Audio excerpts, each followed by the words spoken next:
The knife was at her throat before Alina even saw the man move. She had only stepped into the alley behind her shop to empty a basin of dirty water, the same task she performed every night at the same hour, and in that single breath the world had changed. A hand gripped her wrist, a blade pressed cold against her skin, and a voice, rough and broken, whispered a single word. "Please." Alina froze. Her heart slammed against her ribs so hard she thought it might crack them. The basin slipped from her fingers and clattered against the cobblestones, water spilling across the stones in a dark stain that caught the moonlight. "I will not hurt you," the voice said again, and this time it cracked, as if the man speaking had no strength left to hurt anyone.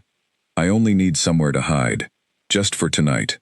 She turned her head slowly, and what she saw made her breath catch. The man holding the knife was not holding it steady at all. His arm trembled, blood soaked through the side of his shirt, dark and spreading, and his face was pale as candle wax. He looked less like a threat and more like a man about to fall down dead in front of her. Then he did. The knife dropped from his hand and rang against the stones. His knees buckled, and he collapsed forward, catching himself against the wall of her shop with a groan that seemed to come from somewhere deep and broken inside him. Alina stood frozen, staring at the stranger crumpled at her feet, blood pooling beneath him, and she knew she had only seconds to decide what kind of person she was. She could scream, she could run for the town guard, she could leave him there and pretend she had seen nothing at all. Instead, she knelt beside him. "Don't move," she said, though he was in no condition to move anywhere. She pressed her palm against the wound at his side, feeling the warm wetness soak through her sleeve. "You're going to bleed out right here if I don't stop this." He looked up at her, with eyes that seemed too aware for a dying man, dark and sharp even through the pain clouding them. "Why would you help me? I held a knife to you." "Because right now, you're not a man with a knife," she said, pressing harder against the wound. "You're a man who's about to die in an alley, and I don't much like the idea of stepping over a body every morning when I open my shop." It was not kindness, not entirely. It was practicality, wrapped around something softer that she did not want to examine too closely. She had seen enough of the world to know that people did not survive by being sentimental, but she had also seen enough suffering to know she could not simply walk away from it either. Getting him inside was harder than she expected. He was tall, taller than any man she had tailored clothes for in the past year, and though thin from what looked like weeks of hunger, he was still heavy enough that she had to half drag, half carry him through the back door of her shop. He groaned with every movement, his breath coming in short, ragged pulls, and twice she thought he had lost consciousness entirely, before his eyes fluttered open again. She laid him on the narrow cot she used when she worked too late to walk home, the one tucked behind a curtain of fabric samples in the corner of her workroom. The space smelled of wool and thread and lavender oil, nothing like the blood and sweat now filling it, and for a moment she wondered what madness had possessed her to bring a wounded stranger into the one place she considered safe. But there was no time for wondering. She fetched water, clean cloth, the small store of herbs her grandmother had taught her to use for wounds long before she had ever touched a needle and thread. Her hands worked quickly, cutting away the ruined fabric of his shirt to reach the gash beneath his ribs. It was deep, though not as deep as she had feared, more a graze from something sharp than a killing blow. Someone had meant to finish him. They simply had not succeeded. "Who did this to you?" she asked as she cleaned the wound, her voice low. He did not answer at first. His jaw was tight, his eyes fixed on the ceiling as though he were somewhere else entirely, reliving whatever horror had led him to her doorstep. When he finally spoke, his voice was barely above a whisper. "Men who wanted me dead."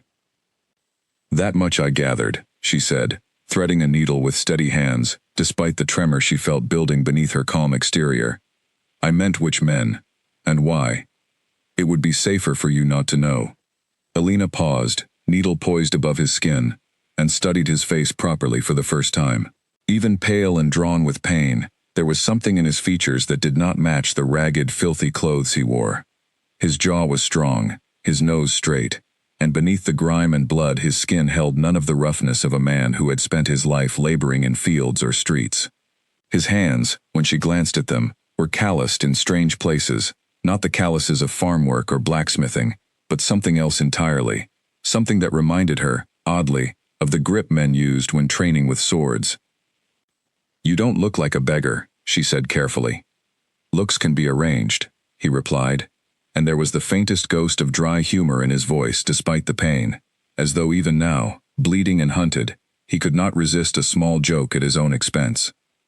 She began stitching the wound closed, and he hissed through his teeth but did not pull away, did not cry out, simply endured it, with a stillness that spoke of practice, of having been hurt before, and having learned how to bear it in silence. That too struck her as strange. Most men she had treated for minor injuries in the shop, the ones who nicked themselves on shears, or dropped heavy bolts of cloth on their feet, made far more noise over far less pain. "There," she said finally, tying off the last stitch and wrapping clean cloth around his ribs. "You'll live, provided you don't do anything foolish like run through the streets tonight." "I have nowhere else to run," he admitted, and for the first time since he had appeared in her alley, real exhaustion crept into his voice, stripping away whatever careful control he had been holding on to. "I don't even know this town. I don't know anyone in it." "Then you're fortunate you stumbled into the alley of the one person in it foolish enough to help a stranger holding a knife," Alina said, wiping her hands on a cloth and finally allowing herself to sit back on her heels. He almost smiled at that, a small tired thing that changed his whole face. "What's your name?" She hesitated. Giving her name to a wounded stranger, with unexplained enemies, felt like another decision she might regret. But something about the rawness in his eyes, the sheer exhaustion of a man who had clearly been running for his life for longer than a single night, made her answer anyway. "Alina." "Alina," he repeated, as though testing the shape of it, filing it away somewhere important. "Thank you, Alina. I won't forget this." "Don't thank me yet," she said, rising to her feet and gathering the bloodied cloths to burn later. "You still need to tell me your name, unless you'd like me to keep calling you the beggar who bled on my cot." A long pause followed, long enough that she thought he might refuse entirely, might vanish into whatever secrecy he had wrapped himself in before she had even properly met him. But then he spoke, quiet and careful, as though even his own name were a dangerous thing to give away. "Corvin." Just that. No family name, no mention of where he came from, or what he did, before ending up bleeding in her alley. Alina did not press further, though every instinct told her there was far more hidden beneath that single word than he was willing to share. She had learned, over years of running her small shop alone, that people revealed themselves in their own time, if they revealed themselves at all, and pushing too hard too fast only made them retreat further into silence. She settled him with water and a blanket, banked the small fire in the corner of the room, and prepared to spend the night in the chair near her work table, unwilling to leave a wounded stranger unattended in her shop, regardless of how tired her own body felt after the long day of stitching dresses and now stitching flesh. "You should sleep," Corvin said softly from the cot, watching her settle into the chair. "I won't harm you. I swear it on whatever honor I have left." "I believe you," Alina said, and found, to her own surprise, that she meant it. There was something in the way he had held himself, even wounded and desperate, that spoke of restraint rather than danger. A man bent on violence did not apologize for frightening someone. A man bent on violence did not thank a stranger twice within the same hour. Still, sleep did not come easily. She sat in the darkness, listening to his breathing slowly even out as exhaustion finally claimed him, and stared at the shadowed shape of the man who had appeared in her alley, like something out of a story she might have told her younger cousins on a quiet evening. A wounded stranger, enemies unnamed, a name given like a secret, and a manner that did not match the rags he wore. Outside, somewhere in the distant streets of the town, she heard the heavy tread of boots, several sets, moving with purpose, rather than the casual pace of night watchmen making their rounds. Her breath caught. She rose from the chair and crossed to the shuttered window, peering through a narrow gap in the wood. Torchlight flickered at the end of the street. Men in dark cloaks moved between the buildings, pausing at doorways, speaking in low voices to anyone unfortunate enough to still be awake at this hour. Searching. They were searching for something, or someone, and though she could not make out their words from this distance, the tension in their movements told her everything she needed to know. She glanced back at Corvin, sleeping fitfully on her cot, his brow creased even in unconsciousness, as though his mind refused to grant him peace even in rest. Whatever he was running from, it had not stopped looking for him, and now, whether she had intended it or not, it had found its way to her door. Alina let the shutter fall closed, and stood in the darkness of her own shop, feeling for the first time in years the cold, sharp edge of fear settle into her chest. She thought of walking to the door right then, of calling out to the men in the street, of ending whatever danger had just entered her life before it could grow any larger. But then she looked again at the man on her cot, at the exhaustion carved into every line of his face, at the wound she had just closed with her own hands, and she found she could not do it. Whatever mistake she was making, whatever danger she was inviting into her quiet, ordinary life, she had already made her choice the moment she knelt beside him in the alley. She only hoped, as she settled back into the chair and closed her eyes, that it would not prove to be the last choice she ever made. Sleep did not come, not truly. She drifted in and out of a shallow, watchful rest, one ear always tuned to the street outside, to the shop door, to the sound of Corvin's breathing on the cot across the room. Each time his breath caught, or his body shifted, her eyes snapped open, half expecting to find him gone, vanished, as suddenly as he had appeared, or worse, to find that the men with torches had finally traced his path to her door. Neither happened. The night passed in slow, uneasy stretches, the fire in the corner burning down to embers, the street outside falling silent again, as the search moved on to other corners of the town. By the time gray light began to creep through the gaps in her shutters, Alina had convinced herself that morning would bring answers, that Corvin would wake rested enough to explain himself properly, to tell her exactly what kind of trouble she had invited into her home. Instead, morning brought only more questions. She woke with a start, unsure when she had actually fallen into real sleep, to find the cot empty, and the blanket folded with careful precision at its foot. For one terrible moment she thought he had left, slipped out into the dawn to disappear from her life as quickly as he had entered it, taking with him the mystery of who he truly was, and leaving her only with a story no one would believe. Then she heard movement near her work table, and turned to find him there, standing far too steadily for a man who had been near death only hours before. He held one of her measuring tapes in his hands, turning it over with idle curiosity, and looked up when she stirred. "You should be resting," she said, pushing herself up from the chair, her body stiff and aching from the awkward night. "I have rested enough of my life away," he said, setting the tape down carefully, precisely, in the exact spot he had found it. "Old habits. I do not enjoy being idle for long, even when my body insists otherwise." She studied him in the pale morning light, noting again the strange contradictions that seemed to follow him everywhere. His shirt was torn and stained, the clothes of a man with nothing, yet he stood with the posture of someone accustomed to being watched, to being measured by the eyes of others, and found acceptable. His hands, when he reached to steady himself against her table, moved with a controlled precision that had nothing of desperation in it. "You're stronger than you should be," she said. "Most men with a wound like yours would still be flat on their backs." "Most men have not had reason to learn how to endure worse," he replied, and something flickered behind his eyes, a shadow of memory he did not offer to explain. Alina crossed the room and busied herself with the small kettle she kept for tea, if only to give her hands something to do besides tremble with the accumulated tension of the night. "The men searching the streets last night, were they looking for you?" He did not answer immediately. When he did, his voice had gone quiet and careful again, the tone of a man choosing each word as though it might be a blade turned against him later. "It would be easier, and kinder to you, if I did not answer that question. Kindness is a strange thing to worry about now," she said, setting the kettle over the small flame she coaxed back to life. "You've already brought whatever danger you carry into my home. Withholding the truth doesn't undo that. It only leaves me guessing at how much danger it actually is." He was quiet for a long moment, watching her with an expression she could not quite name, something between guilt and reluctant respect. "You're right," he said finally, "but some truths, once spoken, cannot be unspoken, and once you know, you cannot pretend you don't." "I'm aware of how truth works," she said dryly, pouring water over dried leaves in 2 chipped cups. "I've been aware of it my whole life. It has a habit of arriving whether we're ready for it or not."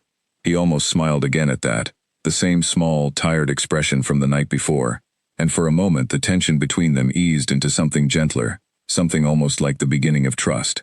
But then his gaze drifted toward the shuttered window, toward the street beyond it, and the wariness returned to his shoulders like a coat he had never truly taken off. "Not yet," he said quietly. Give me time to be certain you would be safe knowing it. Please. Alina studied him a moment longer, then handed him a cup of tea, deciding, for now, to let the matter rest. Whatever secret he carried, it clearly weighed on him as heavily as the wound in his side, and pressing a half-healed man before he was ready would earn her nothing but silence, dressed up as patience. Then we'll start smaller, she said, settling into the chair across from him. You'll need clothes that don't announce to every soldier in this town that something is wrong with you. And a story, if anyone asks, for why a stranger is suddenly living in the back of a seamstress's shop. You're going to let me stay, he said, not quite a question. I already let you stay, she pointed out, sending you out now, half-healed, with men hunting the streets for whoever bled in that alley, would be nothing short of handing you back to them myself. Something shifted in his expression then, gratitude mixed with a disbelief that seemed to run far deeper than the situation alone could explain, as though kindness itself were a foreign language he had not heard spoken in a very long time. Thank you, he said again, the same 2 words from the night before, but heavier now, carrying the weight of a debt he clearly intended to remember. Alina only nodded, sipping her tea, and tried not to think too hard about the torches she had seen moving through the streets, or the unanswered question of exactly who wanted this quiet, careful, contradictory man dead badly enough to hunt him through an unfamiliar town in the dead of night. Whatever answer eventually came, she had a feeling it would change far more than just one uneventful morning in her small, ordinary shop. The bolt of blue silk slipped from Alina's hands and unrolled across the floor the moment she saw the guard standing in her doorway. Her heart lurched. 3 days had passed since she had pulled Corvin out of the alley, 3 days of hushed conversations and careful lies, and now a soldier in the colors of the town garrison stood at the threshold of her shop, his eyes scanning the room with the deliberate slowness of a man trained to notice things others missed. Good morning, she said, forcing her voice into the same pleasant tone she used with any customer, bending to gather the fallen silk before it could gather dust from the floor. Can I help you find something? A gift for someone, perhaps? The guard did not answer at once. He stepped further into the shop, his boots heavy against the wooden floor, and let his gaze drift toward the curtain at the back, the one separating her workroom from the front where she met customers. Behind that curtain, she knew, Corvin was sitting exactly where she had left him, mending torn linen with a needle she had given him more to keep his hands occupied than out of any real need for the mending. We're searching for a man, the guard said finally, turning back to her. Tall, dark-haired, likely wounded. He may have passed through this street several nights ago. Have you seen anyone matching that description? Alina made herself hold his gaze, though her pulse hammered so loudly, she feared he might hear it. This street is full of tall, dark-haired men, sir. Half the merchants who deliver my fabric fit that description. Wounded, the guard repeated, watching her closely. A man running from something, perhaps frightened, perhaps desperate enough to beg for shelter. I would remember a beggar, she said, and it was, technically, the truth, since Corvin had certainly not remained a beggar in her mind for very long. I run a respectable shop. I don't often find desperate men wandering through it. The guard's eyes lingered on her a moment longer, and Alina forced herself to busy her hands with the silk, folding it with practiced calm, even as her mind raced through every possible outcome of this conversation ending badly. Finally the guard grunted, apparently satisfied, or at least unwilling to waste further time on a shop that showed no obvious signs of harboring a fugitive. If you see anyone matching that description, report it to the garrison immediately, he said. There is a reward for information, and a considerable penalty for those found hiding him. Understood, Alina said, and watched with relief, she dared not show, as he turned and left the shop, his boots echoing down the street toward the next building. She did not move for several long moments after he had gone, staring at the empty doorway, waiting for her heartbeat to slow to something resembling normal. When it finally did, she crossed the room and drew back the curtain to find Corvin standing just behind it, close enough that he must have heard every word of the exchange. You heard, she said, not quite a question. I heard, he confirmed, his face unreadable. I'm sorry. I should never have brought this danger to your door. You didn't bring it, she said, though her voice trembled slightly with the aftershock of fear. I invited it in myself, the moment I decided to help you, instead of leaving you in that alley. He studied her for a long moment, something complicated passing behind his eyes. You lied for me, To an armed soldier, knowing there's a penalty for hiding whoever they're searching for. I noticed that part myself, thank you, she said dryly, though her hands still trembled slightly as she set the folded silk on her work table. Considerable penalty. Lovely phrasing. This isn't a joke, Elena. No, she agreed, meeting his eyes. It isn't. So perhaps now is the time you finally tell me exactly what I've risked myself for. He was quiet for so long, she thought. Once again, he would refuse. But something in his posture had shifted since the guard's visit. Some wall inside him cracking slightly under the weight of watching her lie to protect him. There was an attack, he said finally, his voice low. On someone important. I was there. I survived, though not everyone with me did. Whoever ordered it wants to be certain I did not survive as well, since a survivor might be able to name them. Someone important, Elena repeated carefully. Meaning who? Meaning I cannot say more yet, he said, and there was something almost pleading in his tone now, a rare crack in the careful control he usually wore like armor. Not because I don't trust you, because the less you know, the safer you remain if anyone comes asking questions again.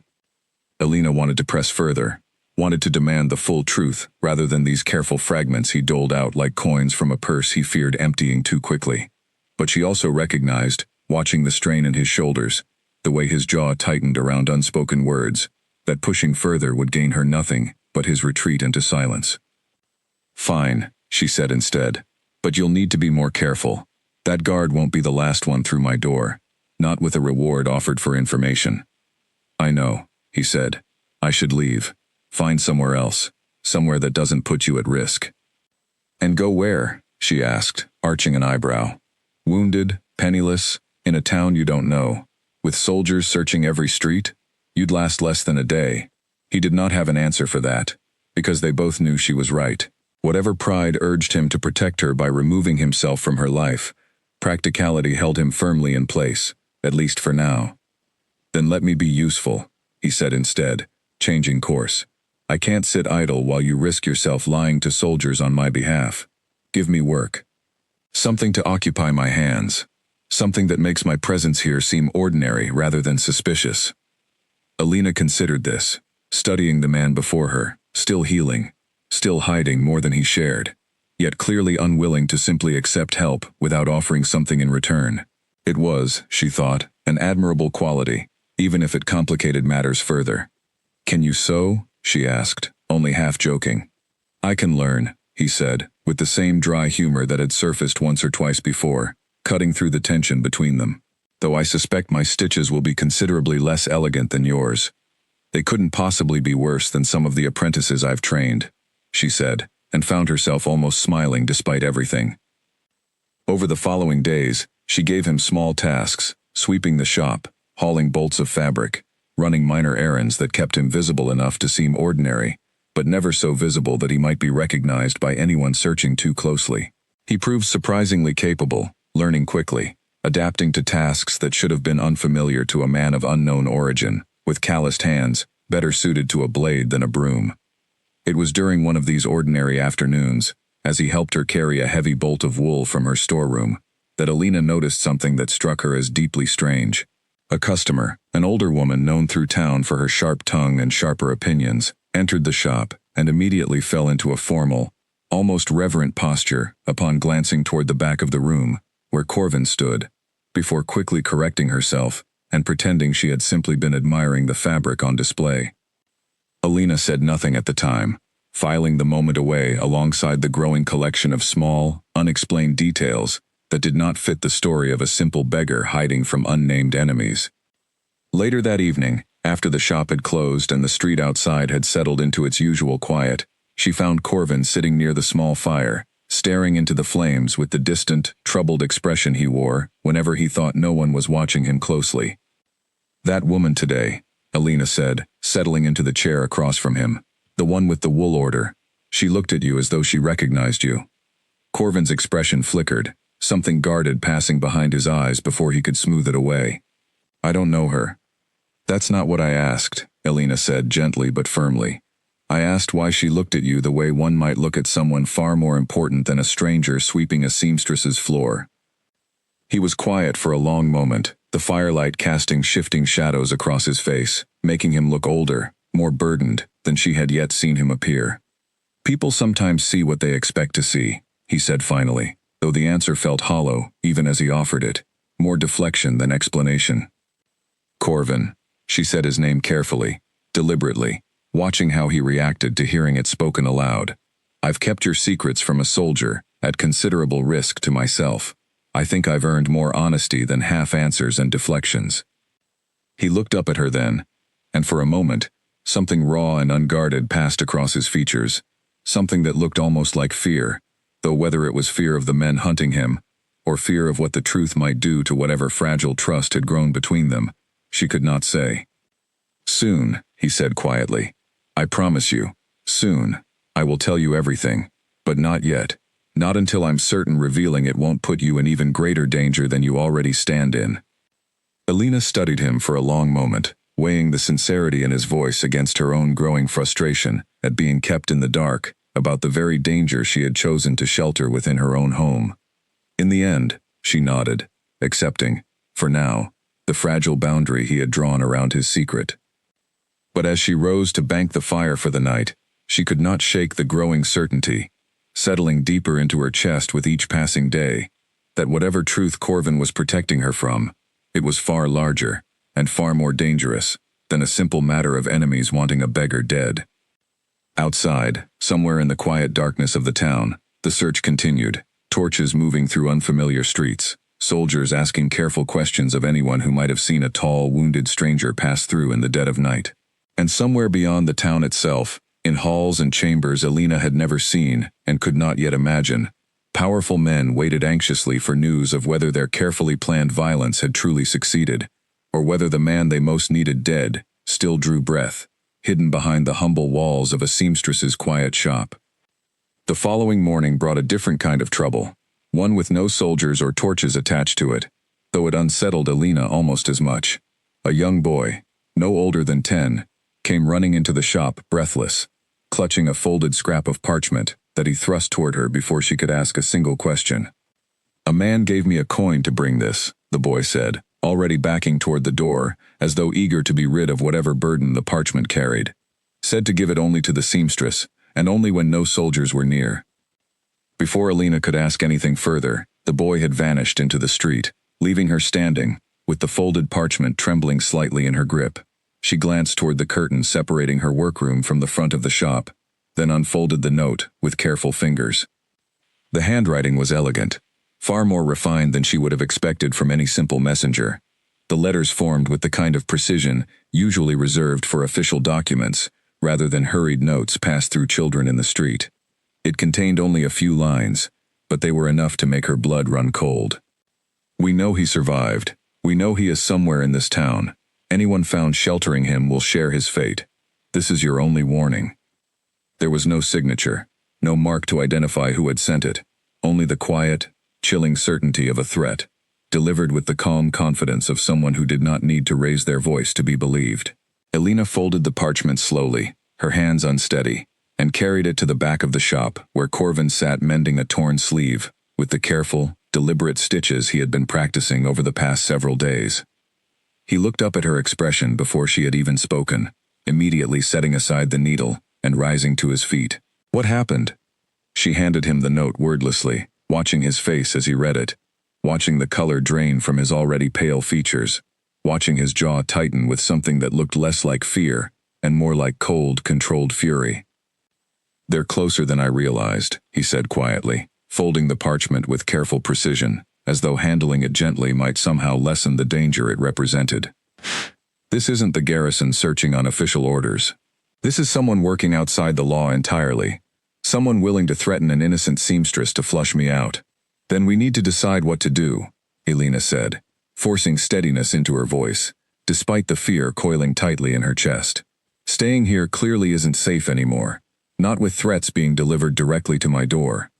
"I should leave tonight," Corvin said immediately, moving toward the small collection of borrowed clothes he had accumulated over the past days, as though prepared to walk out into danger that very moment, rather than risk her safety a moment longer. "If I'm gone, there's no reason for anyone to trouble you further." "And go where?" Alina demanded, catching his arm before he could move further, surprising herself with the force of her own reaction. "You said yourself you don't know this town. Running blindly into the night with people already watching for exactly that kind of movement is no plan at all. It's simply a faster way to get yourself caught." He turned to face her fully then, and for a long moment neither of them spoke, the weight of the threat still hanging heavy in the small room between them. Finally he exhaled slowly, some of the tension easing from his shoulders, though the wariness in his eyes remained. "Then what would you have me do?" he asked quietly. "I won't put you in more danger than you already stand in." "We think," Alina said firmly, "together. Whoever sent that note wants you frightened enough to make a mistake, to run somewhere careless where they can finally catch you. The safest thing you can do right now is exactly what you've been doing. Stay quiet. Stay hidden. Don't give them the reaction they're hoping for." Corvin studied her for a long moment, something shifting behind his eyes, a reluctant respect blooming alongside the fear and frustration clearly warring within him. "You're remarkably calm for someone who just received a death threat over sheltering a stranger." "I'm terrified," she admitted honestly, releasing his arm now that the immediate urge to flee seemed to have passed. "But panicking won't undo the danger. It will only make us careless, and careless is exactly what gets people caught, or worse." He nodded slowly, some of the wild urgency draining from his posture, replaced by the same careful, controlled composure she had noticed in him since that very first night in the alley. "You're wiser than your years suggest. I've simply had more practice than most at surviving difficult situations with limited resources," she said, managing a thin, tired smile despite the fear still coiled tightly beneath her ribs. "Running a shop alone teaches you that lesson quickly enough." They spent the remainder of that day in careful, quiet vigilance, watching the street through gaps in the shutters, listening for footsteps that lingered too long outside the door, jumping at shadows that turned out to be nothing more than passing merchants or curious children. No further threats arrived, no soldiers returned to search the shop again, but the note remained folded and hidden beneath a loose floorboard near Alina's work table, a constant, silent reminder that whatever danger Corvin carried with him had not forgotten where he had gone to ground. That night, as Alina finally allowed herself to rest, her mind kept returning to the elegant, precise handwriting on that threatening note, so unlike the crude scrawl she might have expected from common criminals or hired thugs. Whoever had written it possessed education, refinement, resources, enough to track a wounded fugitive through an unfamiliar town and deliver threats with chilling, quiet confidence. It was, she realized with growing unease, exactly the kind of handwriting she might expect from someone accustomed to writing orders rather than following them. Someone who moved in circles far above the reach of ordinary soldiers and common townsfolk. Whoever Corvin truly was, and whatever secret he continued to guard so carefully behind his careful words and guarded eyes, the enemies hunting him were no ordinary criminals either. And that realization, more than anything else that had happened since she first knelt beside him in that rain-soaked alley, told Alina that the danger surrounding this strange, wounded stranger ran far deeper than either of them had yet admitted aloud. The tavern door burst open so hard, it cracked against the wall, and every head in the room turned toward the man stumbling through it, blood streaming from a cut above his eye. Alina had only stepped into the tavern to collect payment from the innkeeper's wife for a mended set of curtains, but the sudden commotion froze her in place near the doorway, her basket of folded fabric clutched tight against her chest. The wounded man staggered forward, collapsing against a table, and gasped out words that sent a ripple of fear through the crowded room. "The king," he managed, blood dripping from his split lip. "They say the king still lives, hiding somewhere close. The duke has doubled the reward for his capture." Alina's stomach dropped as though the floor beneath her had vanished entirely. She backed toward the door, her mind racing, desperate to return home and warn Corvin of what she had just heard, though every instinct screamed at her to appear calm, unaffected, just another townswoman startled by a stranger's dramatic entrance. She made it back to the shop faster than she had ever walked in her life, her breath coming in short, sharp gasps, as she pushed through the door and drew the curtain aside, to find Corvin exactly where she had left him, carefully hemming a length of fabric with the steady focus he had developed over the past week. "The king," she said, before he could even greet her, the words tumbling out in a rush. "They're saying the king survived the attack, that he's hiding somewhere in this town. There's a reward, doubled now, for anyone who finds him." Corvin's hands stilled on the fabric. He did not look up immediately, and in the silence that stretched between them, Alina felt the last fragile pieces of doubt she had been holding on to finally shatter into certainty. "It's you," she said quietly. "Isn't it? You're the king." For a long moment, he said nothing at all, his jaw tight, his eyes fixed on the fabric in his hands, as though the answer might be found somewhere in its careful stitches. When he finally looked up at her, the exhaustion and fear etched into his features told her everything, before he even spoke a single word. "Yes," he said simply. The word landed heavier than she expected, settling into the room like a stone dropped into still water, sending ripples through everything she thought she understood about the past week. She had suspected, of course, had noticed the contradictions, the refined speech that slipped through when he forgot to guard it, the calluses that spoke of blades rather than farm work, the reverent way that older customer had looked at him. But suspecting was different from hearing it confirmed aloud, different from suddenly understanding that the wounded stranger she had nursed back to health, the man who had learned to hem fabric with clumsy determination, was in fact the ruler of the entire kingdom. "Why didn't you tell me?" she asked, her voice caught somewhere between anger and disbelief. "Would you have believed me?" Corvin asked, setting the fabric aside entirely now, giving her his full attention.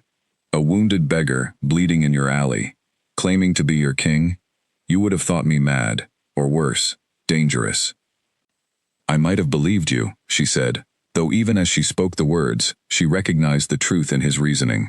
A ragged, bleeding stranger, claiming royal blood, would have sounded like delirium, or an elaborate lie, meant to manipulate her sympathy. Though I admit, it would have strained my credulity considerably. "There was also the matter of your safety," he continued, his voice growing more serious. "Sheltering an unknown fugitive is dangerous enough. Sheltering the king, with his enemies actively hunting him, and willing to kill anyone who helps him, is an entirely different level of danger. I could not, in good conscience, ask that of you, without giving you every chance to refuse, before you understood the full weight of what you were risking."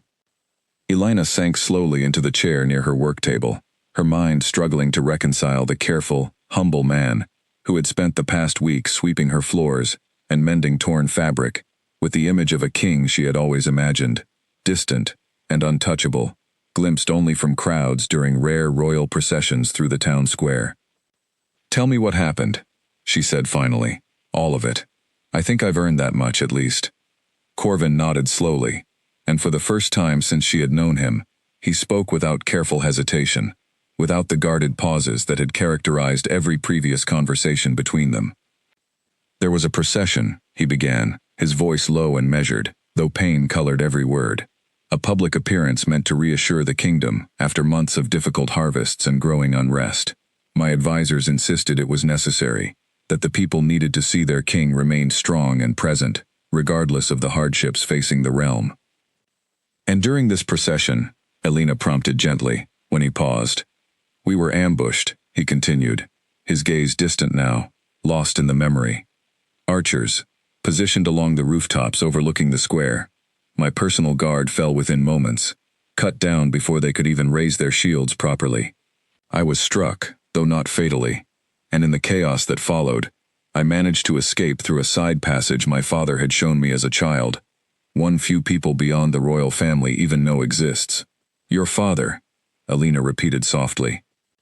"The previous king," Corvin confirmed. "He died 3 years ago, of illness rather than violence, leaving the throne to me, far sooner than either of us had prepared for. I have spent every day since trying to prove myself worthy of a crown I never expected to wear so young."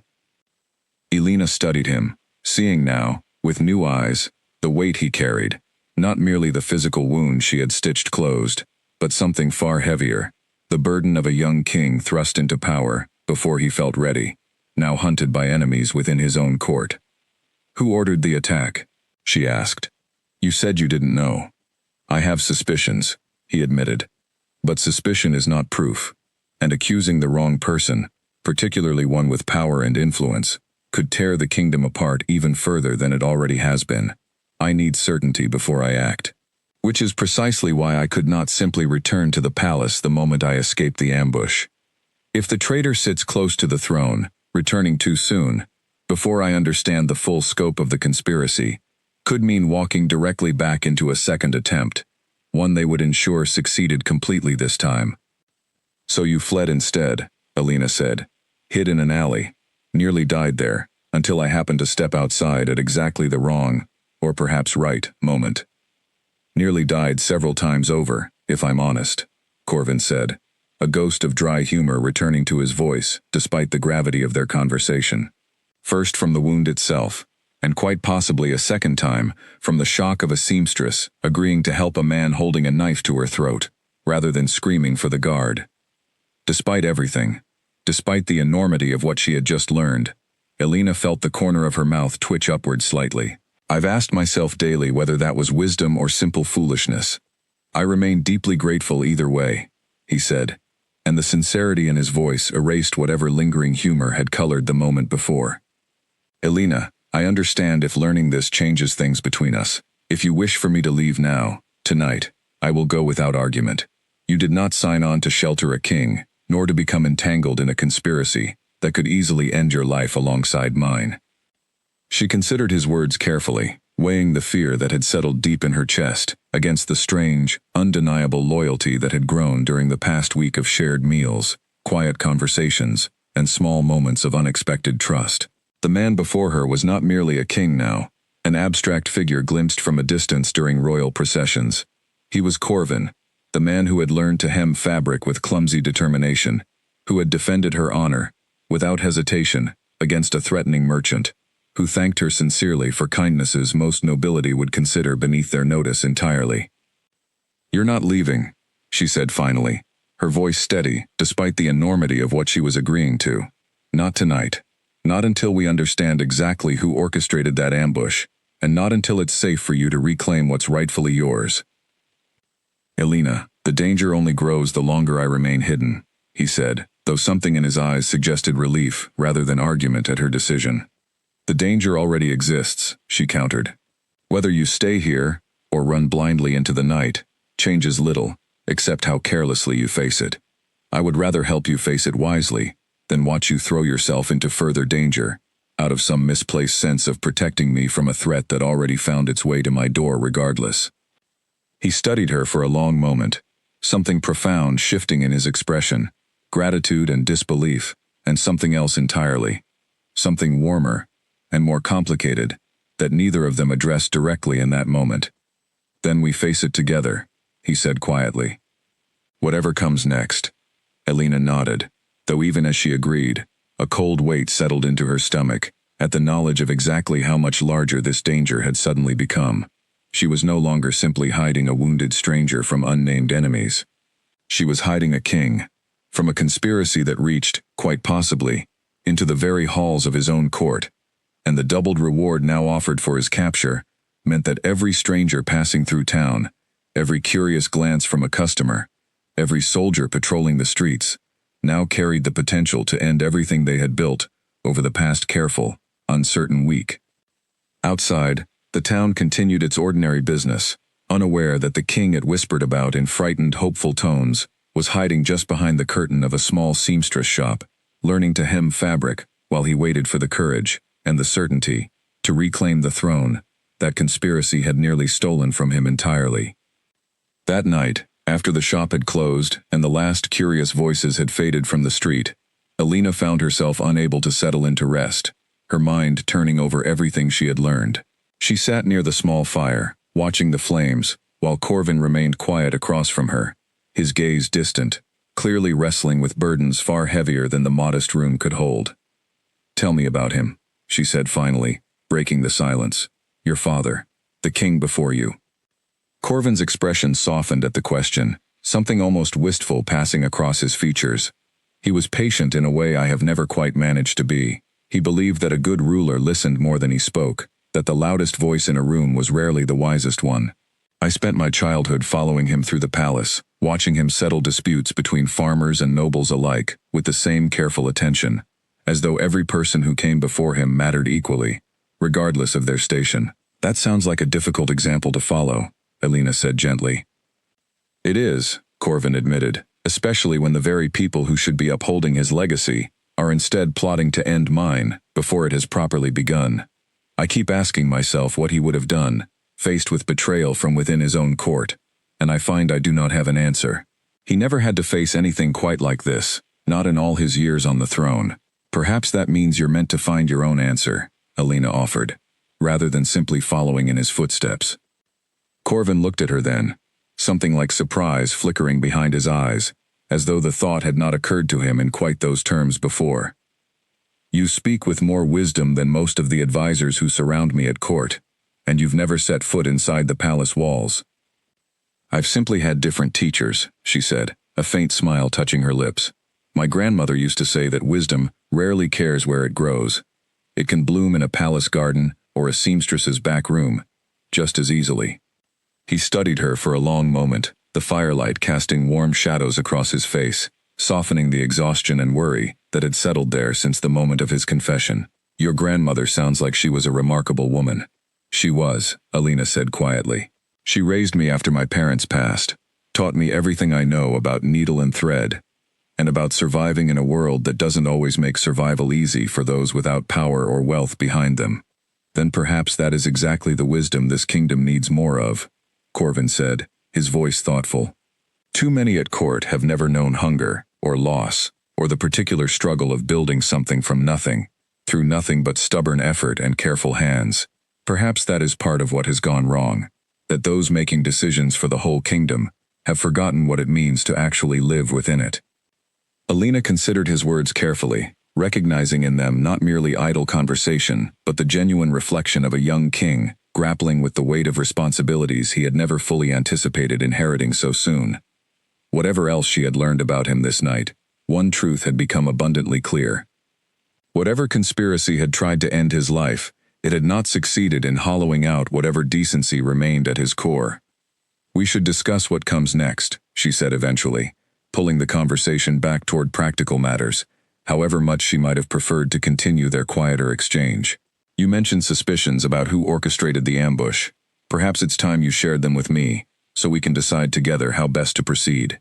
Corvin hesitated only briefly before nodding.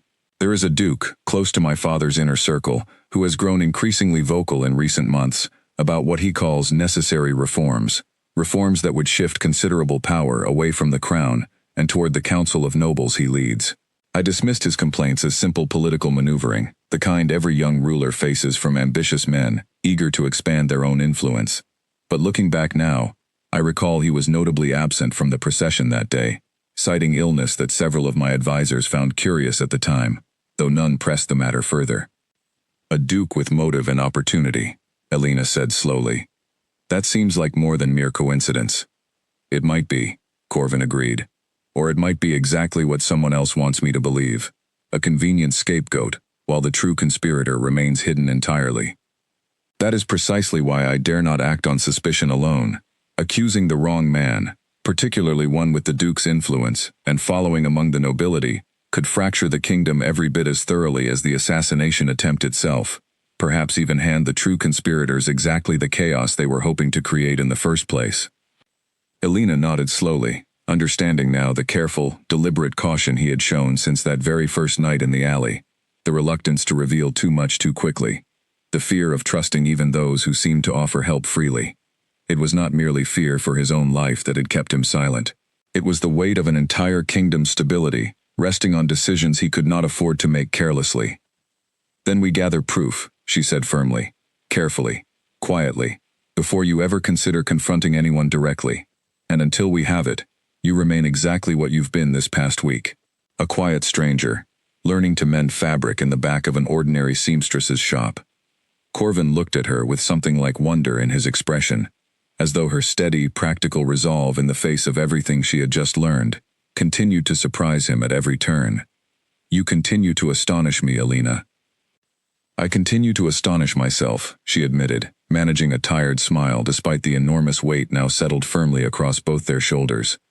But astonishment aside, we should both try to rest. Tomorrow will bring its own difficulties, and we'll face them far better with clear minds than exhausted ones. He nodded, and though neither of them found easy sleep that night, there was, for the first time since his secret had come fully into the light between them, a shared sense of purpose settling into the quiet room, a fragile, but genuine partnership forged from danger, honesty, and the strange, unexpected trust that had grown steadily between a hidden king and the seamstress who had chosen, against every sensible instinct, to shelter him. The table overturned with a crash as the merchant slammed his fist against it, scattering coins and ledgers across the floor of Alina's shop. "You owe me payment for the fabric shipment," Garrett Holloway snarled, his heavy frame looming over her work table, his face flushed with the particular anger of a man accustomed to getting his way through intimidation rather than reason. "Payment I know you don't have, so we'll settle this debt another way." Alina backed against her work table, her heart pounding, though she forced steel into her voice rather than let the fear show. "I paid you in full for that shipment 3 weeks ago. You know that as well as I do." "Do I?" Garrett's smile was cold, calculating. "Because my ledgers show a different sum entirely. Funny how easily numbers can be misremembered when it suits a man's purpose." She understood immediately what game he was playing. Garrett Holloway had made no secret over the past year of his interest in her, an interest she had rejected firmly and repeatedly, an interest that had clearly curdled into something uglier now that he believed he had found leverage to force her hand.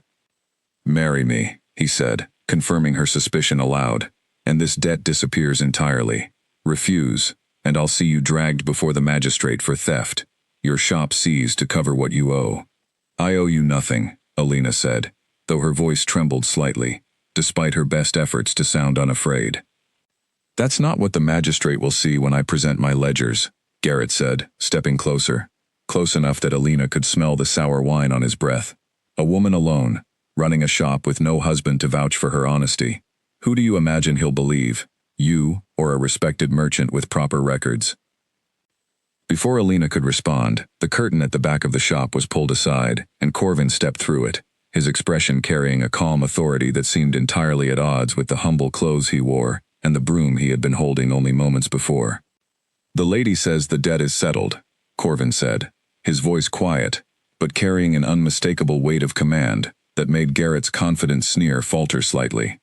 "I would suggest you reconsider whatever ledgers you're proposing to present." Garrett turned toward him, his expression shifting from surprise to contempt as he took in Corvin's simple, worn clothing. "And who exactly are you? Her hired help? This matter doesn't concern you." "It concerns me a great deal," Corvin said, stepping fully into the room now, his posture straightening in a way Alina had rarely seen since the night she found him bleeding in the alley. "A man threatening a woman with false accusations and forced marriage to cover his own greed is very much my concern." "You'll regret involving yourself in matters beyond your station," Garrett said, though something in his voice had grown noticeably less certain, some instinct clearly warning him that this quiet stranger carried more weight than his humble appearance suggested. "Perhaps," Corvin said calmly, "though I suspect you'll regret pursuing this particular scheme far more, once the magistrate examines your ledgers properly alongside the actual receipts I imagine Alina has kept for every transaction between you." Alina, catching his meaning, moved quickly to the small strongbox beneath her work table, retrieving the careful records she maintained for every purchase and payment, records that would clearly show Garrett's claim to be the fabrication it was. She laid them on the table, and even from a distance, the discrepancy between her honest accounting and Garrett's suspiciously altered ledger was obvious enough to make the merchant's face pale. "These prove nothing," Garrett blustered, though his confidence had visibly crumbled. "They prove precisely enough," Corvin said, his voice hardening now with an edge Alina had not heard from him before, something cold and authoritative that spoke of a man accustomed to delivering judgments rather than simply requesting them.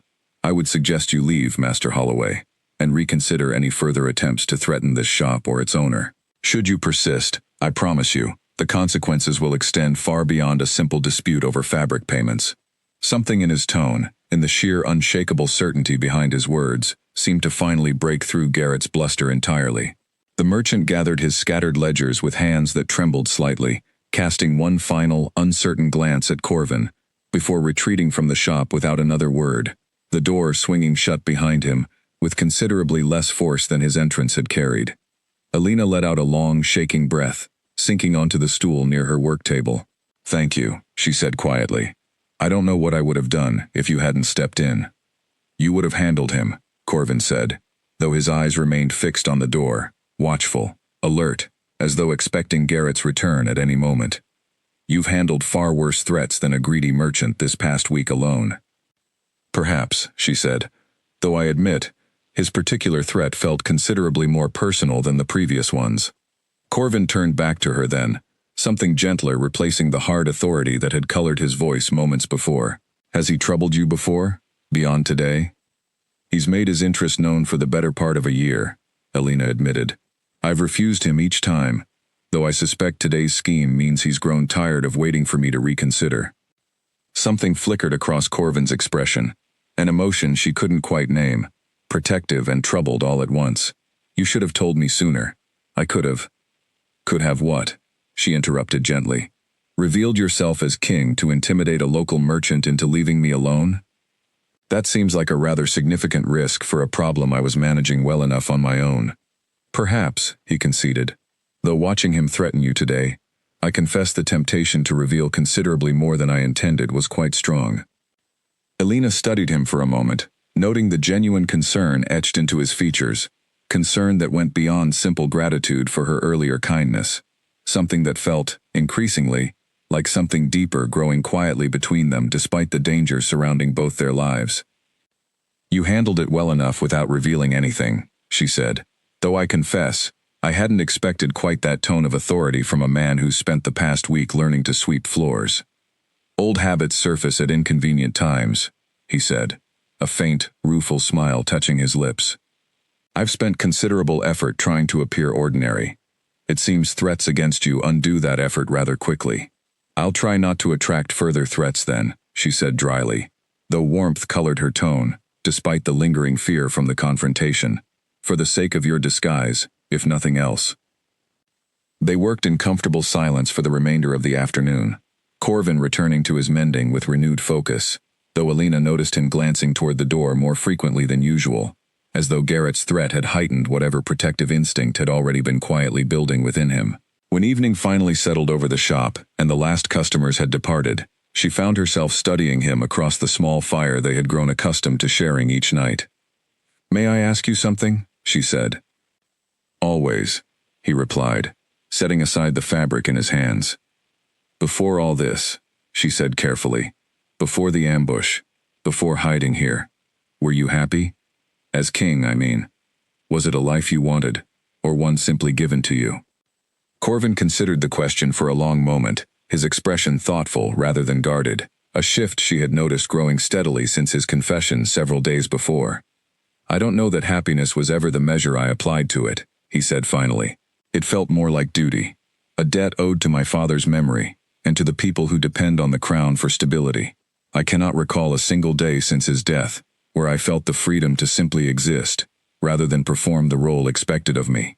"That sounds exhausting," Alina said softly. "It is," he admitted, "though these past days, hidden here, mending fabric and sweeping floors alongside you, I confess I have felt something closer to genuine peace than I have in years, which is, perhaps, a strange thing to admit, given the very real danger surrounding us both." Alina felt warmth color her cheeks at the quiet sincerity in his words, recognizing in them an honesty that went beyond simple gratitude, something that mirrored the same growing feeling she had been carefully refusing to examine too closely within her own heart. "Strange," she agreed quietly, though perhaps not entirely unwelcome. He looked at her then, something unspoken passing between them in the firelight, a fragile, tentative understanding neither of them dared name aloud, not yet, not with danger still circling so close around them both. But it lingered in the quiet room nonetheless, a small, warm thread, woven carefully between a hidden king and the seamstress who had chosen, time and again, to stand beside him, rather than send him away. 2 days later, an old man entered the shop, leaning heavily on a wooden cane, his back bent with age, his eyes clouded slightly, with the particular haze that came from decades of hard living. He introduced himself simply as Aldrich, a retired soldier, passing through town on his way to visit a grandchild several villages further south, and he requested only a simple repair to the strap of his traveling bag, worn thin from years of use. Alina took the bag to mend, while Aldrich settled onto the bench near the window, and it was there that his gaze drifted toward Corvin, who was carrying a bundle of finished garments toward the storage shelf at the back of the room. The old soldier's expression shifted subtly, something between confusion and dawning recognition passing across his weathered features. "Forgive an old man's curiosity," Aldrich said slowly, still watching Corvin with narrowed eyes. "But you remind me powerfully of someone I served under many years ago. A young officer, if memory serves, though he'd be considerably older now, assuming he still lives at all." Corvin's hands stilled briefly on the garments before he continued his task with careful, deliberate calm. "I'm afraid you must be mistaken, sir. I've spent my life in this region, nothing more than an ordinary tradesman." "Perhaps," Aldrich said, though his tone carried a note of doubt he did not fully hide. "Strange, though, how strongly the resemblance strikes me. The same bearing, the same manner of standing, as though accustomed to being watched by many eyes at once. I served the Royal Guard for near 30 years, before my knees gave out on me. One learns to recognize certain qualities in a man, regardless of the years that pass, or the clothes he happens to be wearing." Alina's heart pounded as she finished the last stitch on the traveling bag, forcing her hands to remain steady, despite the sudden spike of fear coursing through her. She handed the repaired bag to Aldrich with a carefully composed smile. "Perhaps it's simply a common look among men of a certain height and build, sir. I'm sure many soldiers share similar bearing after years of training." Aldrich accepted the bag, still studying Corvin with lingering uncertainty, though he said nothing further on the matter, perhaps sensing the tension that had settled thickly into the room since his observation. He paid for the repair, thanked Alina graciously, and made his way slowly toward the door, pausing only once more to glance back toward Corvin before finally departing into the street. The moment the door closed behind him, Alina turned to Corvin, her earlier composure cracking under the weight of fresh anxiety. "That was too close. If a retired soldier can recognize something familiar in your bearing after 30 years away from court, how long before someone with sharper memory, or greater motivation, makes the same connection with far more certainty?" "I know," Corvin said grimly, setting aside the garments he had been carrying, his expression troubled. "I've grown too comfortable here, too careless in how I carry myself.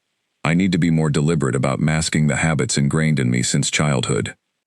"It's not simply about habits," Alina said, pacing now, her mind racing through the implications of what had just occurred. "It's about time. The longer you remain hidden, the greater the chance someone recognizes you properly, whether through careless posture or simple bad luck. We cannot continue indefinitely as we have been, waiting for certainty that may never come." Corvin was quiet for a long moment, clearly wrestling with the truth of her words. "You're right," he admitted finally. "I've been using the search for proof as an excuse to delay a confrontation I know I cannot avoid forever. But acting too soon, without sufficient evidence against the Duke or whoever else may be involved, risks losing everything, my life, the stability of the kingdom, and quite possibly yours as well, should my enemies discover the role you've played in sheltering me." "Then we move faster," Alina said firmly. "Whatever proof exists, we find it soon, before another retired soldier, or worse, someone actively searching for you, makes the connection Aldrich nearly made today." He nodded slowly, some of the earlier warmth between them now tempered by the renewed urgency of their situation. "I have a contact," he said after a moment. "Someone I trust completely. A former advisor to my father who retired from court life some years ago, but maintains connections throughout the capital. If anyone can help us gather proof of the Duke's involvement, or rule him out entirely in favor of the true conspirator, it would be him." "Then we should reach him," Alina said. "Soon, before caution costs us the very safety we've been trying so carefully to protect." Corvin studied her for a long moment, something resolute settling into his features, the careful, guarded uncertainty of the past days finally giving way to decisive purpose. "Tomorrow," he said, "we'll send word discreetly, and begin moving toward whatever answers await us, regardless of the danger that path invites." Alina nodded, feeling the weight of the decision settle heavily between them, knowing that whatever fragile peace they had built together within the walls of her small shop was rapidly drawing to its close, replaced now by the far more dangerous work of confronting a conspiracy that reached, quite possibly, into the very heart of the kingdom's ruling court. The letter caught fire the instant Alina touched the candle flame to its corner, and she watched the wax seal melt into a shapeless blot before the parchment curled into ash within the small basin on her work table. "Are you certain this is wise?" she asked, brushing the last flecks of burnt paper into the basin. Burning the draft feels like something people do in stories about spies and conspiracies, not something a seamstress does on an ordinary evening. "You've been sheltering a king for over a week," Corvin said, a faint smile touching his lips, despite the gravity of their task. "I'd say ordinary evenings are somewhat behind us now." They had spent the better part of the day composing a careful message to the man Corvin trusted most beyond the palace walls, an advisor named Otto Vance, who had served faithfully under Corvin's father, before retiring to a quiet estate outside the capital. The message contained no names, no direct mention of the king's survival, only a series of carefully worded phrases that would mean nothing to an ordinary reader, but would immediately signal to Otto exactly who had sent it and what they needed. "He'll understand it," Corvin assured her, folding the final version of the letter and sealing it with plain wax, rather than any mark that might identify its royal origin. "Otto has always possessed a sharp mind for reading between lines. It's part of why my father trusted him so completely, for so many years." "And you're certain he can be trusted now?" Alina asked. "Given everything that's happened, given that someone close to the throne clearly orchestrated your ambush?" "Otto retired from court 3 years ago, shortly after my father's death," Corvin said. "He has no current position, no ambition remaining for power or influence. If anyone within reach of the capital can be trusted absolutely, it is him." They arranged for the letter to travel by an indirect route, passed hand to hand through several trusted merchants, who regularly traveled between their town and the capital, never carrying royal seals or obvious markers that might draw unwanted attention. It would take several days to reach Otto, and several more for any response to make its way back, an agonizing delay given the growing danger surrounding them. But Corvin insisted it was the safest method available, however slow. While they waited, Alina noticed a subtle shift in Corvin's demeanor, a restlessness that had not been present during the earlier days of his recovery.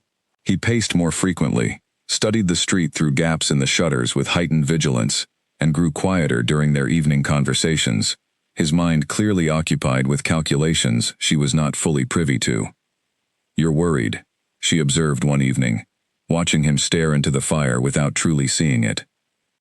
"I'm calculating," he corrected gently. "There's a difference, though I admit the two often feel remarkably similar." "Calculating what, exactly?" He was quiet for a moment before answering. "How many people the Duke's faction might have working within this very town? Whether Aldrich's suspicion has already reached ears it shouldn't have, how much longer we can reasonably expect to remain hidden before either luck or carelessness exposes us both." "And what have you calculated?" Alina asked, settling into the chair across from him. "That we're running out of time faster than I'd hoped," he admitted, "which means Otto's response, whenever it arrives, needs to bring us something actionable. I cannot continue hiding indefinitely, while the kingdom believes its king either dead or too cowardly to reclaim his throne. Every day I remain hidden is a day the Duke, or whoever orchestrated this, consolidates further power in my absence." Alina considered this, understanding the weight of responsibility pressing down on him, even as they sat in the relative quiet safety of her small shop. "What happens," she asked carefully, "if Otto's information points toward the Duke, but we still lack sufficient proof to act against him publicly?" "Then we find another way," Corvin said, his jaw tightening with quiet determination. "I refuse to remain hidden forever, waiting for perfect certainty that may never arrive. At some point, action becomes necessary, even amid uncertainty, provided the risk of continued inaction grows greater than the risk of moving forward." 3 days passed with no word from Otto, each day stretching Alina's nerves tighter than the last. She continued running her shop as normally as possible, serving customers, mending garments, maintaining the careful appearance of ordinary life, even as fear coiled tightly beneath every polite smile she offered. Corvin remained largely out of sight during business hours now, retreating further into the back room whenever customers entered, a precaution neither of them had needed as strictly before Aldrich's visit. On the 4th day, a young merchant girl, Alina recognized from occasional fabric deliveries, arrived at the shop, requesting a minor alteration to a traveling cloak. As Alina measured the hem, the girl leaned close and murmured, almost too quietly to hear, "A message. From the man you wrote to. He says the answer isn't simple, and he'll need to speak with you both directly, somewhere safer than letters allow." Alina's hands stilled on the fabric. "Where?" she whispered back. "There's an inn 3 days' travel from here, along the eastern road," the girl said, still speaking as though discussing nothing more than the cloak's hem. He'll meet you there in 5 days' time, at the sign of the Silver Hawk. The girl departed shortly after, leaving Alina to relay the message to Corvin the moment the shop had emptied of customers. He listened with grave attention, his expression darkening with each detail. Traveling that distance carries its own risks, he said, once she had finished.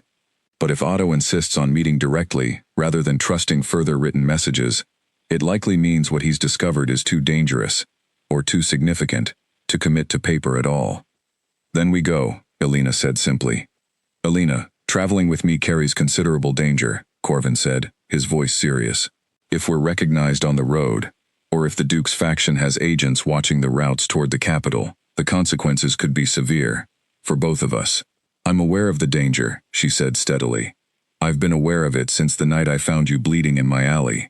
That hasn't changed my decision then, and it won't change it now. Besides, traveling as a merchant and his wife attracts considerably less attention than a lone man traveling the roads alone, particularly one who still moves and speaks with more refinement than his humble clothing suggests. Corvin studied her for a long moment, clearly weighing the wisdom of her proposal against his instinct to protect her from further danger. You continue to surprise me with your practical thinking, even amid circumstances that would leave most people paralyzed with fear. Fear hasn't left me, she admitted. I've simply learned that useful action provides better comfort than simply sitting still and worrying. We prepare carefully, we travel discreetly, and we learn what Otto has discovered. That seems the wisest path forward, regardless of the danger it carries. They spent the following 2 days, preparing carefully for the journey, gathering what modest supplies they could, without drawing suspicion, arranging for a trusted neighbor to oversee the shop during Alina's absence, under the guise of visiting a sick relative in a nearby village. Corvin adjusted his bearing deliberately during these preparations, practicing a more stooped posture, a rougher manner of speech, anything that might further disguise the refined habits that had nearly given him away during Aldrich's visit. On the morning of their departure, as they loaded a modest cart with the few belongings their cover story required, Alina paused to look back at her shop, the small, familiar space that had been her entire world for years, now left behind for a journey into uncertain and considerable danger. Whatever happens, Corvin said quietly, noticing her hesitation, know that I am deeply grateful for everything you've risked already, and everything you're choosing to risk further, by joining me on this journey. I didn't choose this path for gratitude, Alina said, meeting his eyes steadily. I chose it, because whatever conspiracy threatens your throne, threatens the stability of everyone within this kingdom, myself included. And because, somewhere along the way this past week, your fight became something I care about far beyond simple obligation. Something warm and unspoken passed between them at her admission, a quiet acknowledgement of the bond that had grown steadily since that first desperate night in the alley. Corvin reached out, briefly, to squeeze her hand, a small gesture that carried far more weight than words might have managed. Then let us discover together exactly what Otto has learned, he said, and whatever truce awaits us at the sign of the Silver Hawk. They set off down the eastern road as the sun climbed higher over the town, 2 travelers among many, their cart rattling along familiar cobblestones before giving way to the quieter, dustier paths leading toward the capital, each mile carrying them further from the fragile safety they had built together, and closer toward whatever dangerous truth waited to finally unravel the conspiracy threatening to tear the kingdom apart. The first day of travel passed without incident, the road busy with merchants and farmers going about their ordinary business, none paying particular attention to a modest cart carrying what appeared to be a tradesman and his wife. Corvin drove the cart with practiced ease, a skill Alina had not expected from a king, though he explained quietly that his father had insisted he learn practical skills alongside his royal education, believing a ruler who understood the labor of ordinary people would govern more wisely than one who did not. By the second day, the road narrowed as it approached a checkpoint manned by soldiers checking travelers for proper documentation, a common enough sight along routes leading toward the capital, though Alina's stomach tightened at the sight of the uniforms ahead. Stay calm, Corvin murmured beside her, his posture shifting subtly into the stooped, rougher bearing he had practiced over recent days. Let me speak, if they have questions. The soldier who approached their cart was young, barely more than a boy by the look of him, and he examined their modest belongings, with the bored efficiency of someone performing a routine task, rather than searching for anything specific. "Purpose of travel?" he asked, glancing between them. "Visiting my wife's ailing mother," Corvin said, his voice rougher, flatter than his usual careful cadence. The accent shifted just enough to suggest common origins, rather than refined breeding. 3 days east of here, near Millbrook." The soldier nodded, satisfied, though his gaze lingered a moment longer on Corvin than Alina found entirely comfortable. "Any word of the missing king reached your town?" he asked, almost conversationally, the kind of question soldiers ask travelers hoping to gather scattered information from across the countryside. "Only rumors," Corvin said, shrugging with convincing indifference. "Folks say all manner of things when frightened. Hard to know what's truth, and what's simply fear talking. Word is he's still alive," the soldier said, lowering his voice slightly, as though sharing something mildly forbidden, "hiding somewhere close to the capital, according to some accounts. The Duke's men have doubled their search efforts this past week alone." Alina kept her expression carefully neutral, though the mention of the Duke's men actively searching sent a fresh spike of alarm through her chest. "Strange business," she managed, forcing casual disinterest into her tone. "Hopefully it resolves soon, one way or another." "Hopefully," the soldier agreed, though something in his tone suggested he held little genuine concern for the matter beyond idle curiosity. He waved them through without further questioning, and Alina did not fully release the breath she had been holding until the checkpoint had faded well behind them on the road.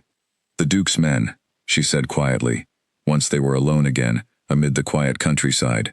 "Not the garrison, not the Crown's official search. The Duke's own men, actively searching, independent of any official investigation." "That confirms much of what I suspected," Corvin said grimly, his earlier calm replaced by tightened focus. "An official Crown investigation would search broadly, methodically, following official channels, and reporting to the Council as a whole. Independent searches conducted by one Duke's personal men, operating with such urgency and resources, suggest considerably more direct involvement than simple concern for the kingdom's stability." "Then Otto's caution about writing anything down makes even more sense now," Alina said. "If the Duke has agents watching for any communication that might expose his involvement." "Precisely," Corvin agreed, "which means we must be more careful than ever for the remainder of this journey. If his men are searching this actively, encountering one of them directly poses far greater danger than a routine checkpoint." They traveled the remainder of that day with heightened vigilance, avoiding the busier inns along the main road, in favor of quieter accommodations recommended by merchants they encountered, careful to maintain their cover story consistently at every stop. Alina found herself watching every stranger's face with new suspicion, wondering which travelers might be innocent farmers, and which might carry orders to identify and capture a hidden king.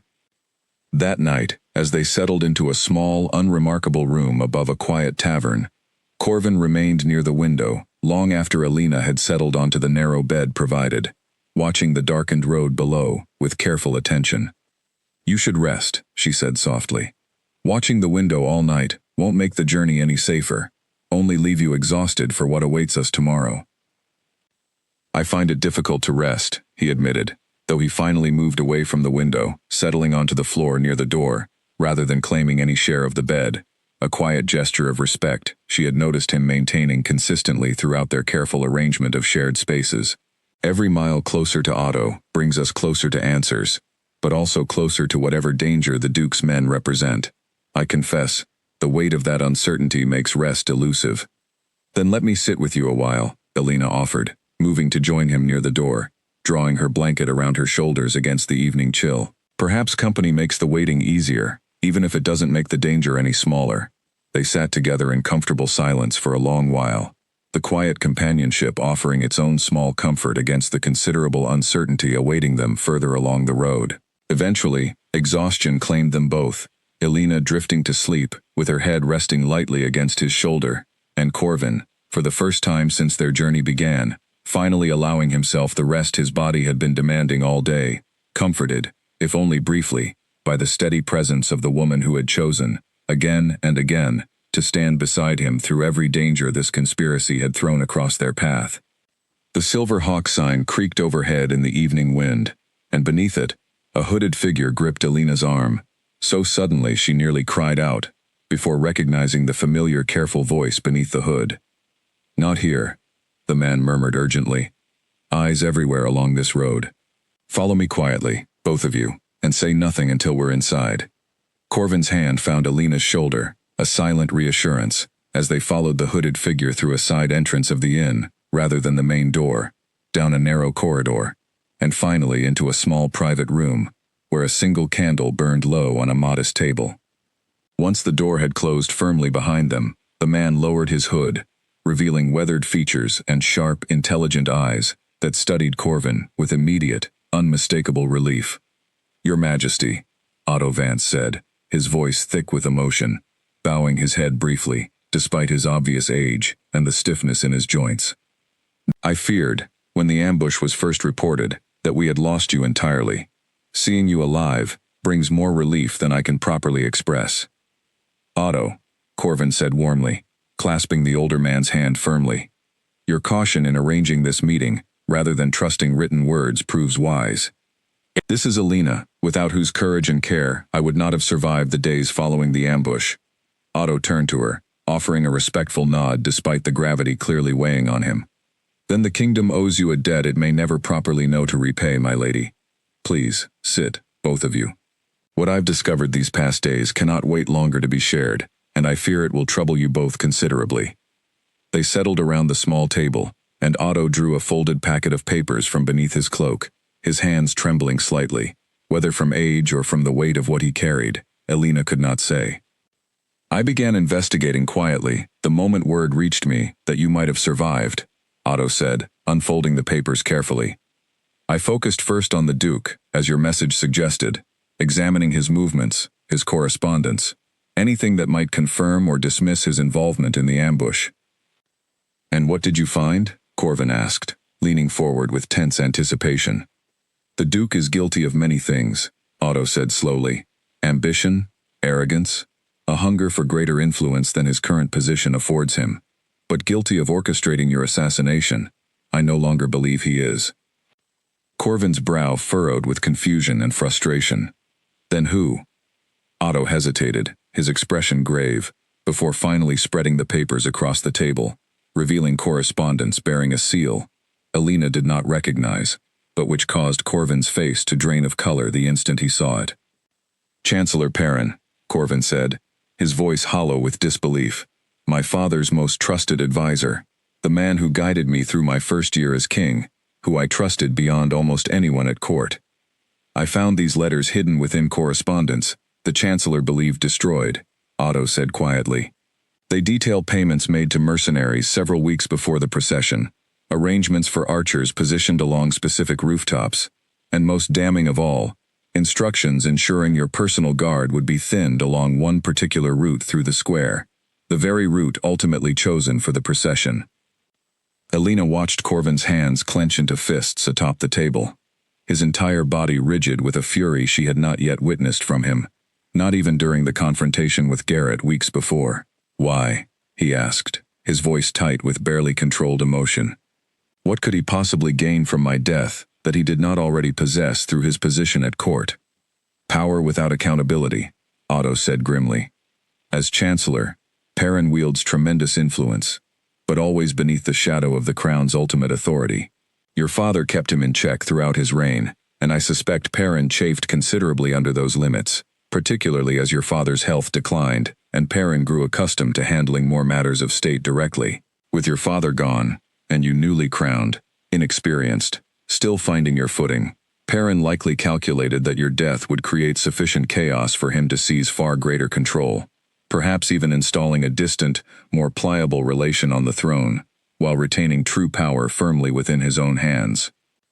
And if I remained alive, but too frightened to return, Corvin said slowly, understanding dawning with bitter clarity, he could continue ruling in my absence indefinitely, presenting my continued hiding as evidence of weakness, unfit for the crown, while he consolidated control under the guise of maintaining stability during my supposed cowardice.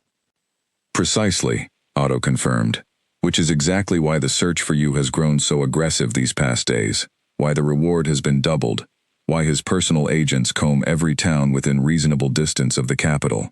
He needs you dead, Your Majesty, or at minimum, discredited so thoroughly that your eventual return means nothing against whatever narrative he's already constructing among the nobility.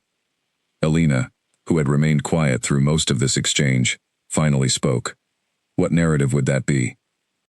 Otto's expression grew even graver.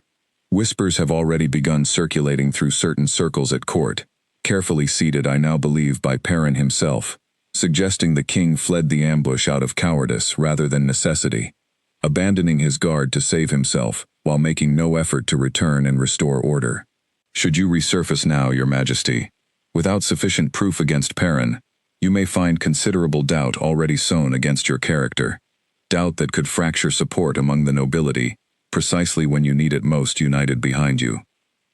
Corvin sat back, the weight of this revelation settling visibly across his shoulders.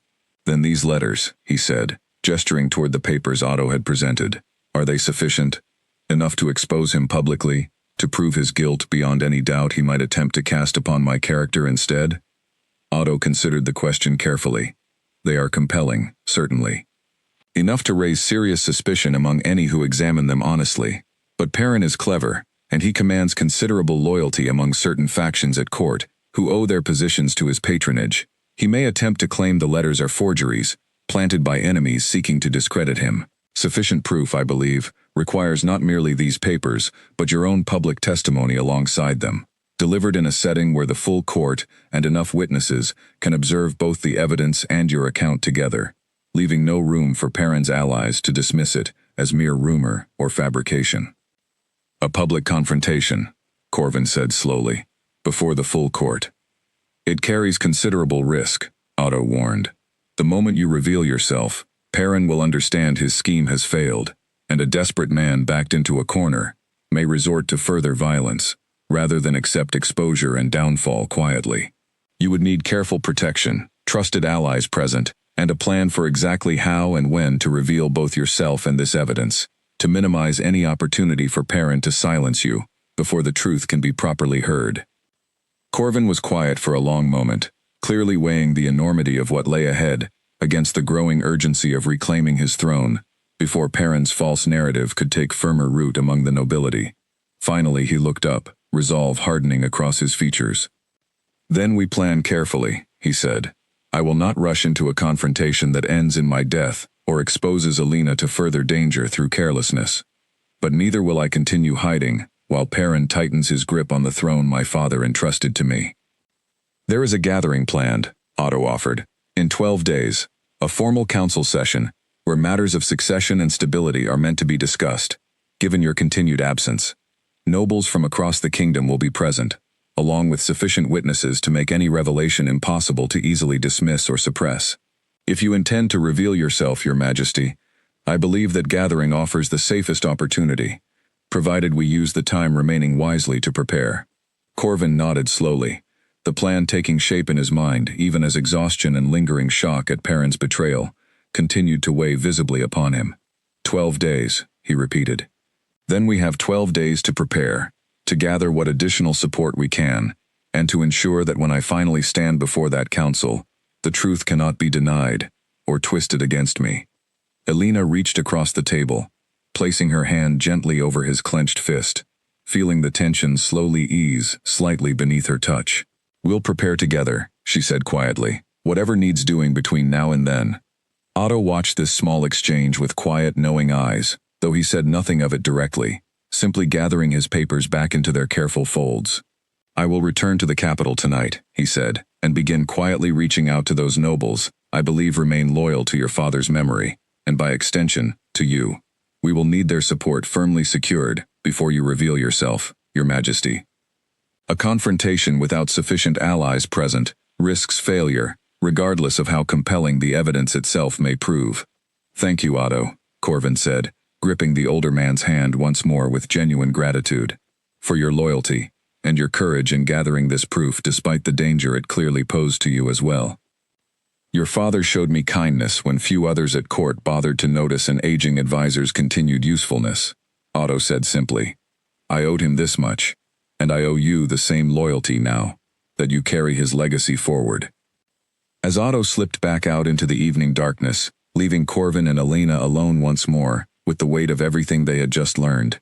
Alina found herself studying the man beside her, seeing now not merely the wounded stranger she had nursed back to health, nor even simply the hidden king who had confessed his identity days before, but a young ruler steadying himself to face betrayal from within his own trusted circle, preparing to reclaim a throne that treachery had nearly stolen from him entirely.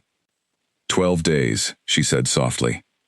12 days, Corvin agreed, his expression a careful mixture of determination and lingering uncertainty about exactly what those days would demand from both of them before this conspiracy finally reached its reckoning. They left the inn before dawn the following morning, eager to put distance between themselves and the Silver Hawk before daylight brought more travelers to notice their comings and goings too closely. The road back toward their town felt different now, heavier somehow, weighted by the knowledge they carried and the danger that knowledge represented, should the wrong eyes discover it. They had traveled less than half a day when Corvin suddenly reined the cart to a slower pace, his gaze fixed on a cluster of riders visible in the distance ahead, moving along the same road they intended to travel. Even from this distance, something about their formation, disciplined and purposeful, rather than the loose, casual grouping of ordinary travelers, set Alina's nerves on edge immediately. "Perrin's men," Corvin murmured, his voice low and controlled, despite the tension visibly tightening across his shoulders. That bearing, that discipline. Ordinary soldiers on routine patrol move differently. "What do we do?" Alina asked, fighting to keep her own voice equally steady. "We continue forward, but slower, and we take the smaller path branching toward the mill just ahead," Corvin said, already guiding the cart toward a narrower, less traveled route that split away from the main road. Drawing suspicion by suddenly reversing course would be far more dangerous than simply avoiding their direct path entirely. They turned onto the smaller path, and Alina forced herself to breathe evenly, to maintain the same unremarkable pace and posture they had practiced throughout their journey, though every instinct screamed at her to look back and confirm whether the riders had noticed their sudden change in direction. Several agonizing minutes passed, the cart rattling along the quieter path, before Corvin finally allowed himself a measured glance backward. "They've continued along the main road," he said, relief evident in his voice, though the tension in his shoulders did not fully ease. "Either they didn't notice us, or they had no particular interest in a modest cart traveling toward a mill." "That's twice now," Alina said quietly, once they had put considerably more distance between themselves and the road. "Twice we've come close enough to Perrin's search to feel the danger directly, rather than simply hearing about it secondhand." "I know," Corvin said grimly, "which means we cannot afford further carelessness for the remainder of this journey, or during the days of preparation that follow once we return home. Perrin's reach extends further than I initially feared, and his search grows more thorough with each passing day." They completed the remainder of the journey with heightened caution, avoiding main roads where possible, choosing quieter accommodations, and maintaining their careful cover story at every stop, until finally, 3 days later, the familiar sight of their own town's rooftops rose against the horizon, offering a fragile sense of relief neither of them fully trusted, given everything they now understood about the danger surrounding them. "We're home," Alina said softly, as the cart rattled onto the familiar cobblestones of her street. "For now," Corvin agreed, though gratitude colored his voice, despite the caution underlying his words. "Though home may prove a temporary comfort, given the confrontation awaiting us in the days ahead." As they unloaded the cart and settled back into the shop that had sheltered them both these past weeks, Alina found herself acutely aware that whatever fragile peace they had built together within these walls was rapidly drawing toward its conclusion, one way or another, when the 12 days Otto had spoken of finally came to their end. Glass shattered against the shop wall, and Alina dropped to the floor an instant before a second bottle sailed through the broken window, flames already licking up its cloth wick. "Down! Stay down!" Corvin shouted, throwing himself over her as the fire caught against a bolt of dry linen near the window, spreading with terrifying speed across her work table. Smoke filled the room within moments, thick and choking, and Alina coughed hard as Corvin dragged her toward the back door, grabbing a heavy blanket along the way to smother whatever flames he could reach before they consumed the entire shop. Outside, she caught a glimpse of retreating figures disappearing into the darkness of the street, their faces hidden, but their intent unmistakable. "They found us," she gasped, once they had stumbled clear of the smoke into the cool night air of the back alley, the same alley where she had first found him weeks before. "Not us specifically," Corvin said, though his voice carried grim uncertainty even as he said it, watching neighbors emerge from nearby homes to help douse the remaining flames with buckets of water. This could simply be Garrett's continued spite, or an unrelated grievance from another customer. "We cannot assume the worst without evidence." "Can we truly afford to assume anything less, given everything we now know?" Elena asked, her voice sharp with fear and adrenaline as she watched smoke curl from her shop's broken window, the place that had been her entire livelihood now scarred and smoldering. Corvin's jaw tightened, and he did not immediately answer, though the grim set of his features suggested he shared her fear, even if he hesitated to voice it aloud. Neighbors worked quickly to extinguish the remaining fire, and within the hour, the flames had been fully doused, though considerable damage remained. Scorched walls, ruined fabric, a window that would need complete replacement before the shop could properly reopen. "We should leave tonight," Corvin said quietly, once the immediate crisis had passed and the neighbors had returned to their own homes, leaving them alone amid the smoke-damaged remains of Alina's shop. Whether this was Perrin's men or simple misfortune, remaining here longer only increases the danger, particularly with only 5 days remaining before the council gathering Otto arranged. "Leave to where?" Alina asked, exhaustion and fear coloring her voice, as she surveyed the ruined interior of the only home she had known for years. "There's a safe house Otto mentioned, closer to the capital, maintained by nobles still loyal to my father's memory," Corvin said. "We should reach it well before the council gathering, and it offers considerably more security than remaining exposed here, especially now that this shop has clearly drawn unwanted attention." Elena nodded slowly, grief mixing with fear, as she gathered what few possessions remained undamaged: her grandmother's sewing kit, a handful of personal items, the modest savings she kept hidden beneath a loose floorboard. Whatever life she had built here, however fragile it had already become since Corvin's arrival, was ending tonight, replaced by an uncertain future she could not fully predict.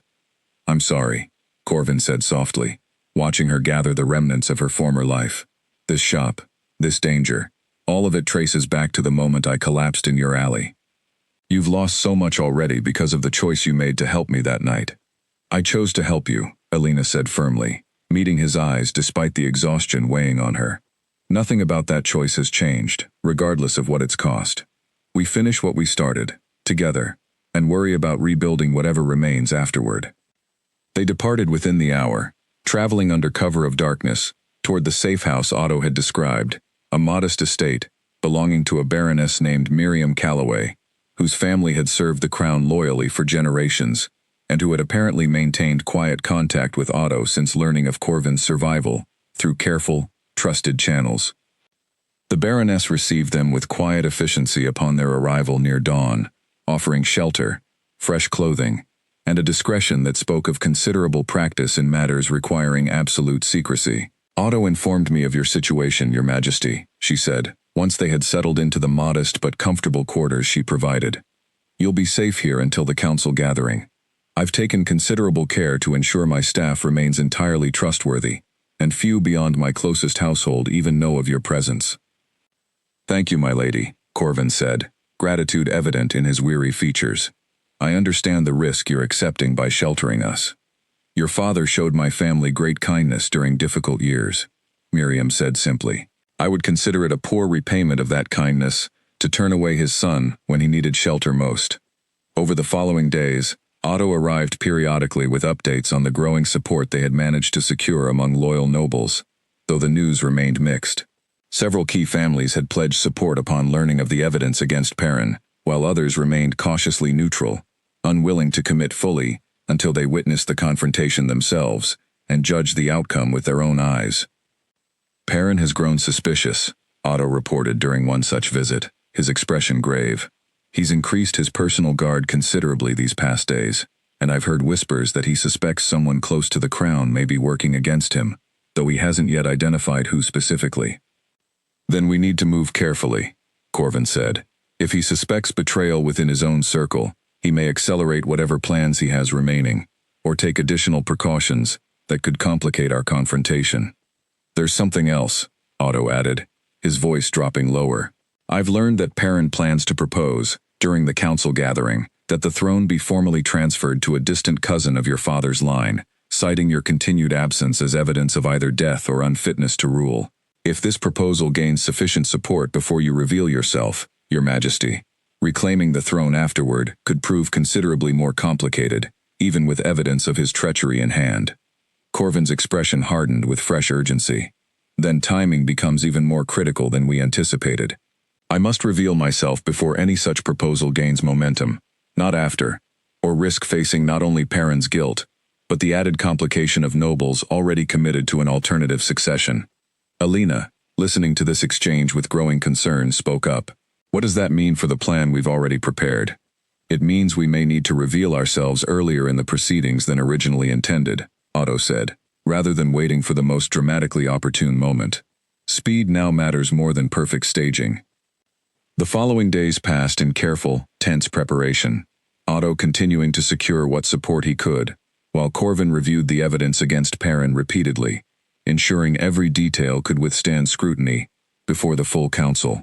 Alina found herself drawn increasingly into these preparations as well, offering the same practical, grounded perspective that had proven valuable throughout their journey together. You've become remarkably skilled at matters of court intrigue, Corvin observed one evening, watching her review a copy of Otto's evidence with careful attention, for a seamstress who insists she knows nothing of politics. Perhaps politics simply requires the same careful attention to detail that any craft demands, Alina replied, setting the papers aside. Understanding where threads connect, where a pattern reveals itself if you look closely enough. It's not so different from reading fabric for flaws before you commit to cutting it. Corvin smiled, genuine warmth breaking through the tension that had gripped him since the fire at her shop. I find myself increasingly grateful, and increasingly amazed, that fate led me to collapse in your particular alley, of all the alleys in all the towns across this kingdom. Fate, or simple bad luck on your part, Alina said, though warmth colored her own voice despite the teasing. Either way, I find I'm equally grateful for how that night unfolded, despite everything it's cost us both since. As the day of the council gathering finally approached, tension settled heavily over the Baroness's estate, every preparation now complete, every piece of evidence reviewed and organized, every ally Otto could secure, informed and ready to lend their support at the crucial moment. Only the confrontation itself remained, the final, dangerous step toward reclaiming a throne that treachery had nearly stolen entirely, and toward finally exposing the betrayal that had shattered Corvin's trust in one of his father's most valued advisors. Tomorrow, Corvin said quietly, the night before their departure toward the capital, standing beside Alina near the window of their borrowed quarters, watching moonlight settle over the quiet countryside beyond. Tomorrow, everything we've worked toward these past weeks either succeeds or fails entirely before the full council and every noble family whose support the kingdom's stability depends upon. It will succeed, Alina said firmly, though she could not fully banish the fear coiling tightly in her own chest at the enormity of what awaited them. We have proof, we have Otto's careful preparation, and we have allies willing to stand with us when the moment comes. Whatever Perrin has planned, we face it together, exactly as we have faced everything since that first night in the alley. Corvin turned to look at her fully then, something profound and unspoken passing between them in the quiet darkness of the room. Whatever happens tomorrow, he said softly, know that these past weeks, despite every danger they've carried, have given me something I never expected to find as king. Someone who stands beside me not for power, or position, or obligation, but simply because she chooses to, again and again, regardless of the cost. Alina felt her breath catch at the sincerity in his words, at the warmth in his eyes, that spoke of feelings neither of them had fully named aloud, despite weeks of growing closeness. Tomorrow, she said softly, we face together, and whatever comes after, we'll face that together as well. Neither of them slept easily that night, the weight of tomorrow's confrontation settling heavily over the quiet estate, but when dawn finally broke over the countryside, they rose together, resolved and ready, to finally confront the conspiracy that had upended both their lives. Before departing, Otto arrived earlier than expected, his expression tense with fresh urgency as he hurried into the room where Corvin and Alina were making their final preparations. There's been a complication, he said without preamble. One of my contacts within the palace sent word an hour ago. Perrin has learned that someone has been gathering evidence against him. He doesn't yet know it points specifically to you, Your Majesty, but he's grown considerably more cautious and considerably more dangerous as a result. What kind of complication? Corvin asked, his earlier calm giving way to sharpened attention. He's placed additional guards throughout the council chamber, Otto explained, and instructed that no one be granted entry without prior clearance through his own office. If we attempt to bring you into that chamber through ordinary means, his guards will likely turn us away before you ever have the chance to speak. Elena felt her stomach tighten at this fresh obstacle. Then how do we get him inside at all? Otto was quiet for a moment, clearly turning the problem over in his mind. There is another way, he said finally. A passage beneath the palace, built generations ago, for the royal family's use, during times of siege or unrest. Few beyond the immediate royal line even know of its existence. If you still remember its location, Your Majesty, it would allow you to enter the council chamber directly, bypassing Perrin's guards entirely, and revealing yourself at precisely the moment of your choosing, rather than being turned away at the door. I remember it, Corvin said slowly, memory clearly surfacing behind his eyes. My father showed it to me as a boy, the same day he taught me of the passage I used to escape the ambush itself. It emerges behind a tapestry near the council chamber's northern wall. Then that becomes our path forward, Otto said, relief evident in his voice. I'll ensure our loyal allies among the nobility are seated near that section of the chamber, ready to lend immediate support the moment you reveal yourself. Baroness Calloway has agreed to accompany Lady Elena openly through the main entrance, presenting her simply as a guest attending the proceedings, which will allow her to witness events safely from within the chamber, rather than remaining hidden entirely outside. Elena looked to Corvin, uncertainty flickering across her features. I want to stand with you when you reveal yourself, not merely observe from a distance among strangers. I know, Corvin said gently, taking her hand, but your safety matters more to me than the comfort of your presence beside me in that particular moment. If anything goes wrong, if Perrin's men move against me before the truth can be fully heard, I need you positioned safely enough to escape the chamber entirely, to carry Otto's remaining evidence onward to whatever loyal nobles might still act in my name, even should I fail today. The weight of that possibility settled heavily over the room, the very real chance that today's confrontation might end in failure, or worse, hanging unspoken but keenly felt between them. Elena swallowed hard against the fear rising in her throat, understanding the wisdom in his caution, even as every instinct urged her to remain physically beside him regardless of the danger. Then I'll be ready, she said finally, steadying her voice with considerable effort. Ready to act, whatever the outcome, exactly as we've prepared.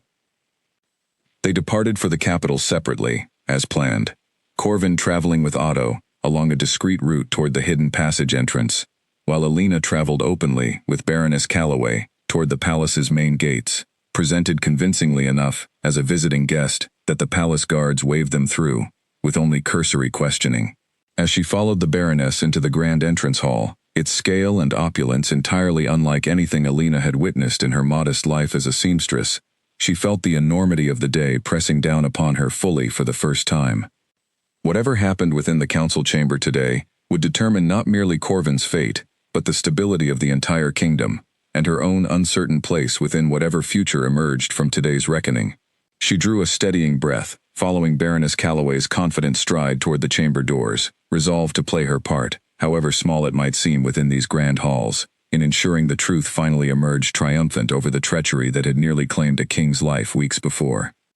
Chancellor Perrin's voice rang through the council chamber like a struck bell, silencing the murmured conversations of dozens of assembled nobles in an instant. The kingdom cannot remain without proper leadership indefinitely, he declared, standing at the head of the great chamber, his silver robes marking his position, as clearly as the confident authority in his bearing. Our king has been absent for weeks now, his fate unknown, his survival increasingly unlikely, given the thoroughness of our search efforts. For the stability of this realm, I propose we formally consider succession through his cousin, Lord Edmund Ashford, a man of proven capability and unquestionable loyalty to this kingdom's continued prosperity. Elena sat near the back of the chamber beside Baroness Calloway, her heart pounding as she watched several nobles nod in cautious agreement, others exchanging uncertain glances, clearly torn between loyalty to their missing king and practical concern for a kingdom that could not remain leaderless forever. Behind the northern tapestry, she knew, Corvin waited with Otto, watching this proceeding unfold, calculating the precise moment when revealing himself would carry the greatest impact. "With respect, Chancellor," a noblewoman near the front spoke up, her voice carrying clear skepticism, "declaring succession, before we have confirmed proof of the king's death, seems premature, regardless of how many weeks have passed." "I share your caution, Lady Winters," Perrin replied smoothly, though something tight flickered briefly across his composed features, "which is precisely why I propose only that we begin formal discussions, preparing the kingdom for whatever outcome ultimately proves necessary, rather than leaving ourselves unprepared should the worst be confirmed." Alina caught Otto's carefully positioned allies exchanging subtle glances across the chamber, clearly recognizing this moment as the critical juncture Perrin had been building toward. She felt her pulse quicken further, understanding that whatever moment Corvin intended to choose for his revelation, it needed to arrive soon, before Perrin's careful maneuvering gained irreversible momentum among the assembled nobility. As if summoned by her very thought, the tapestry along the chamber's northern wall shifted, and Corvin stepped through it, no longer wearing the humble, worn clothing of a tradesman, but the formal attire Baroness Calloway had provided, restored enough to his proper bearing that gasps rippled immediately through the assembled nobles.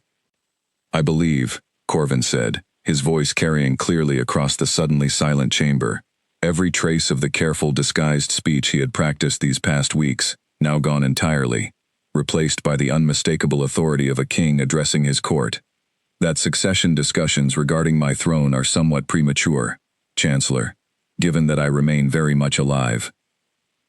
The chamber erupted into a chaos of exclamations and disbelief, nobles rising from their seats, some crying out in evident relief, others staring in stunned silence, and Perrin himself standing frozen at the head of the chamber, his composed features cracking for just an instant, with something that looked remarkably like genuine shock, before he mastered his expression once more.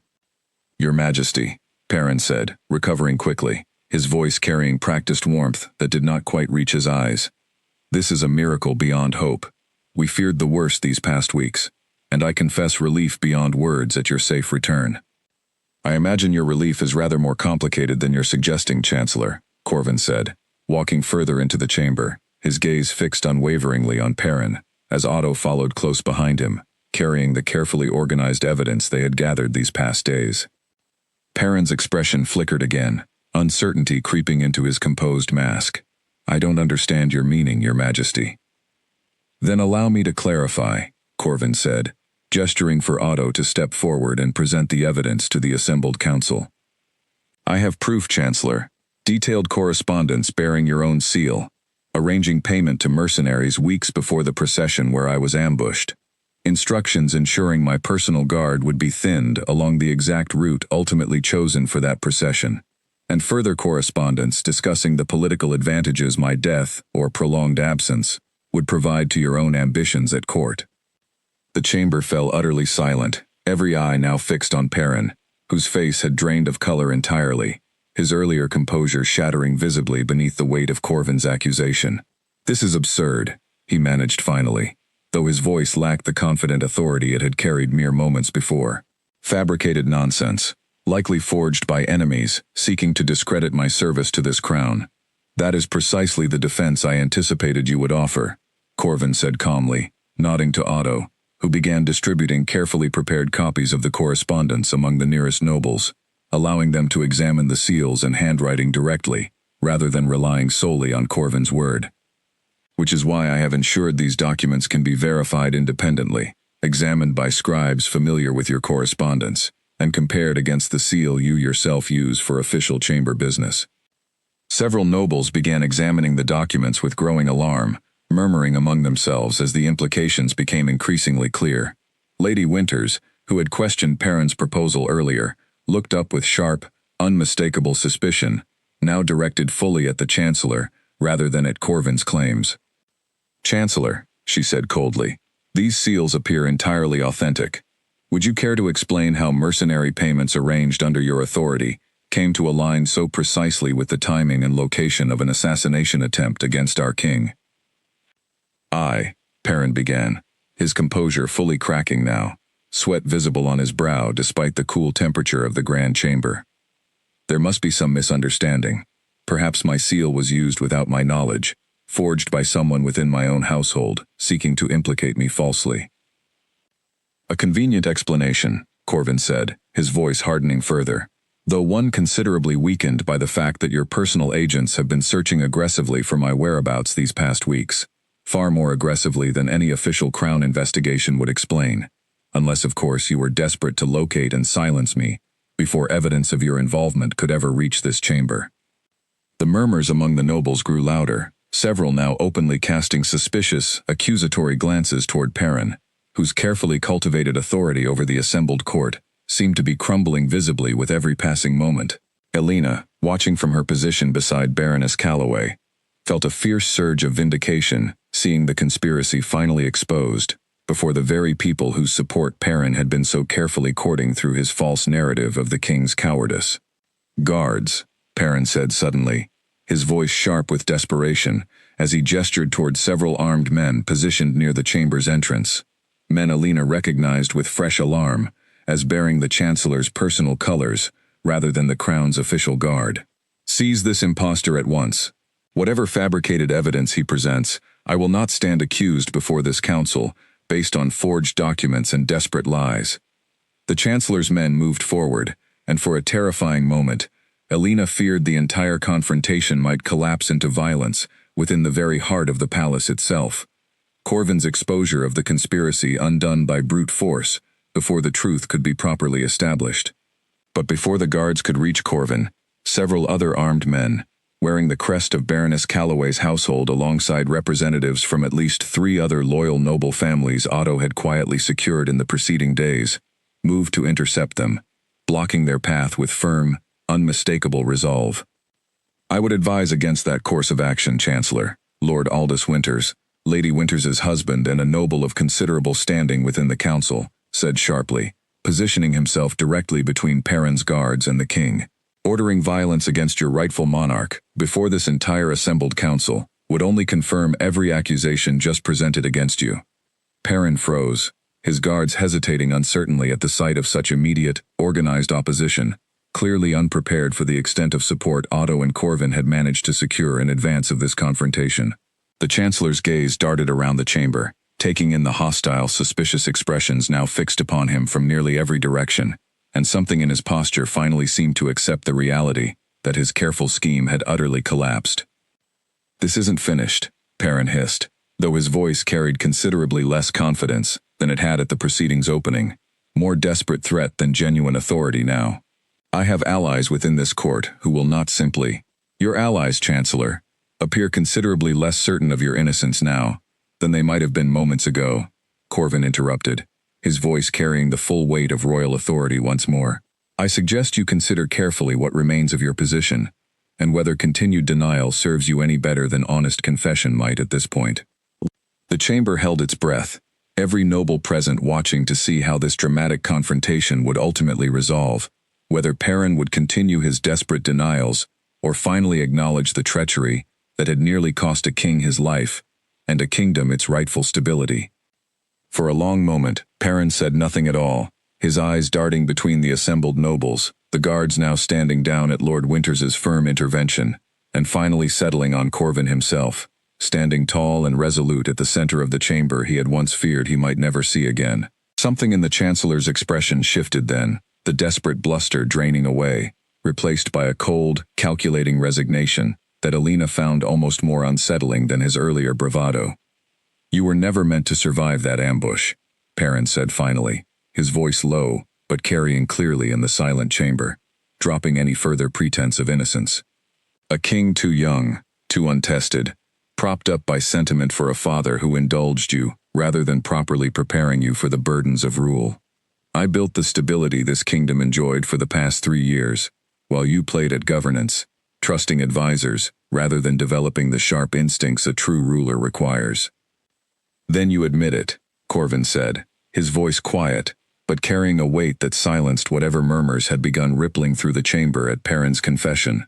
You admit to orchestrating the ambush, to the deaths of the guards, who fell defending me, to weeks of deception, designed to seize control of a throne that was never yours to claim.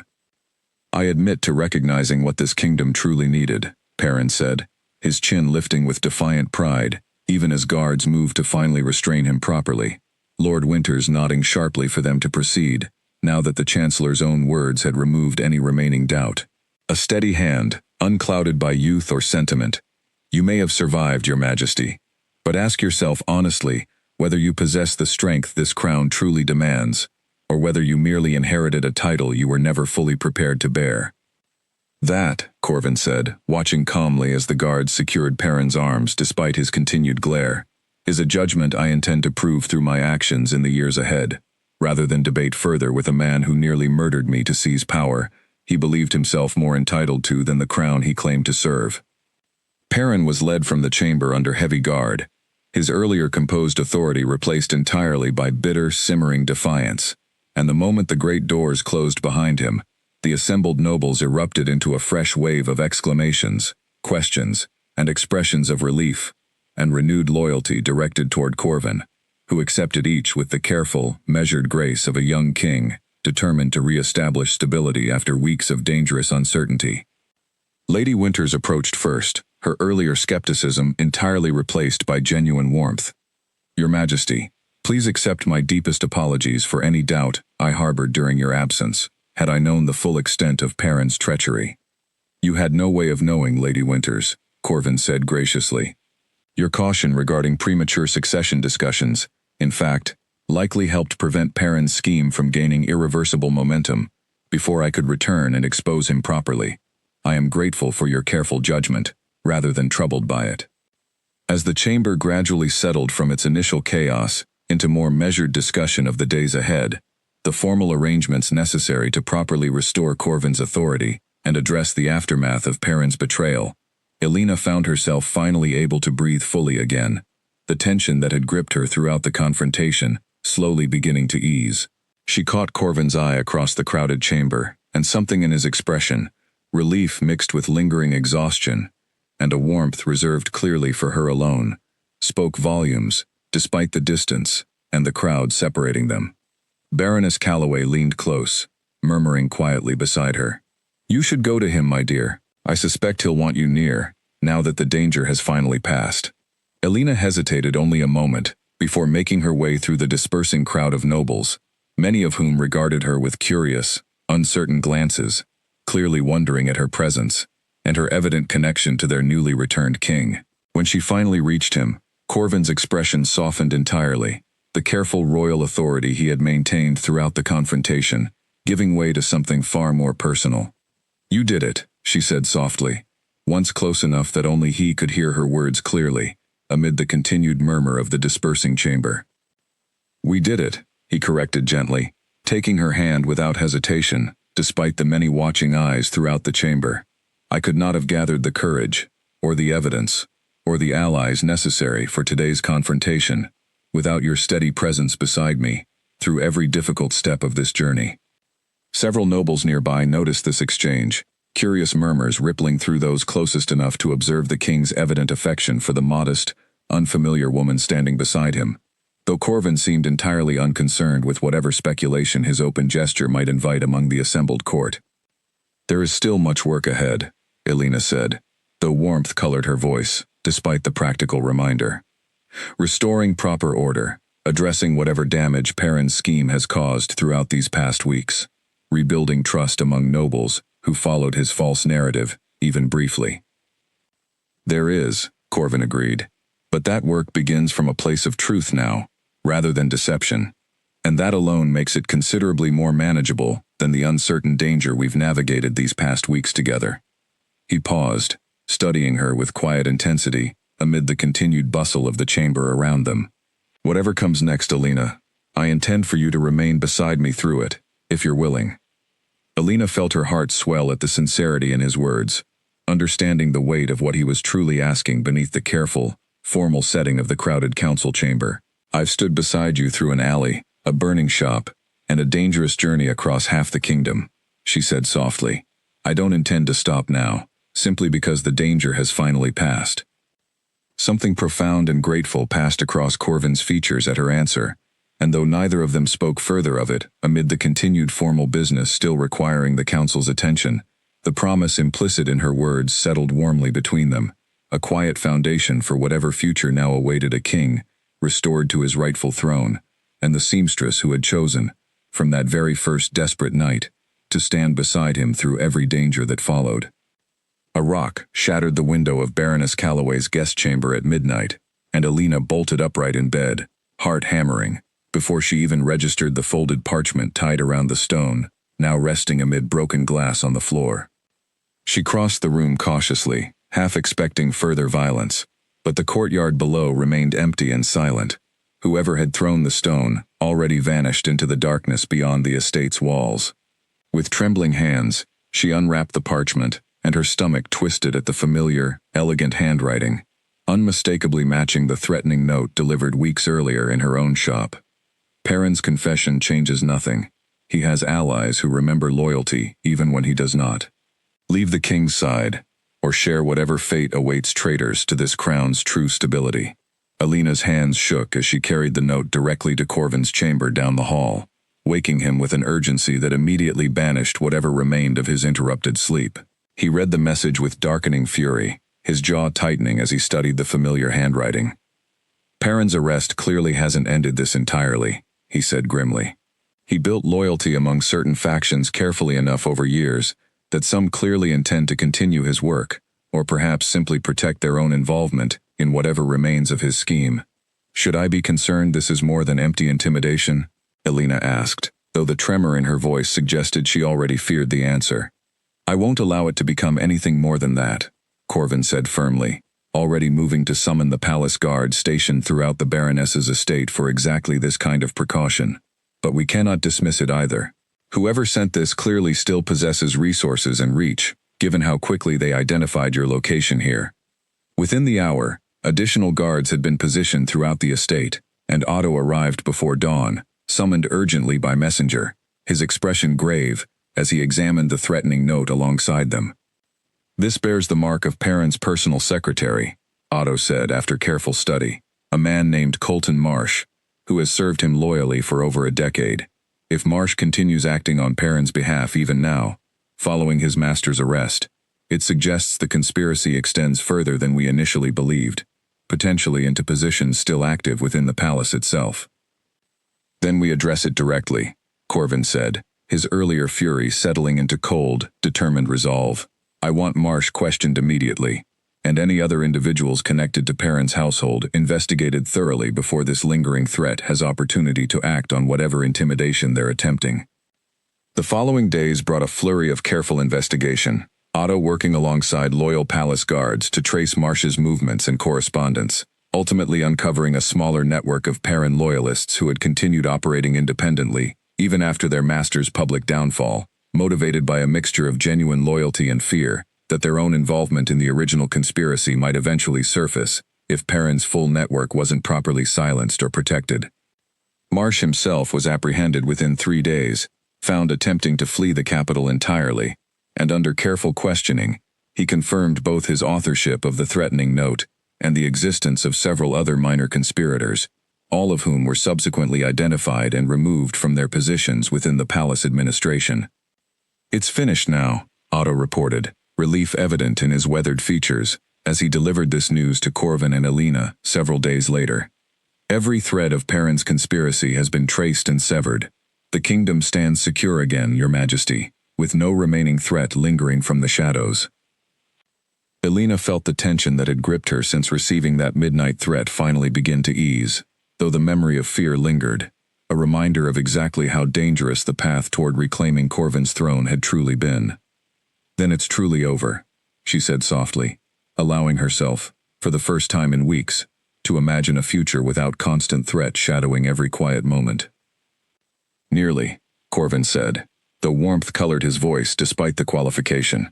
There remains the matter of Perrin's formal judgment, a proceeding the full council must witness to properly close this chapter, and reassure the kingdom that justice has been served appropriately. In the days between Marcia's apprehension and the formal judgment proceeding, Corvin insisted on accompanying Alina back to her hometown, both to ensure proper repairs were arranged for her fire-damaged shop, and to formally thank the neighbors who had helped extinguish the flames that dangerous night weeks before.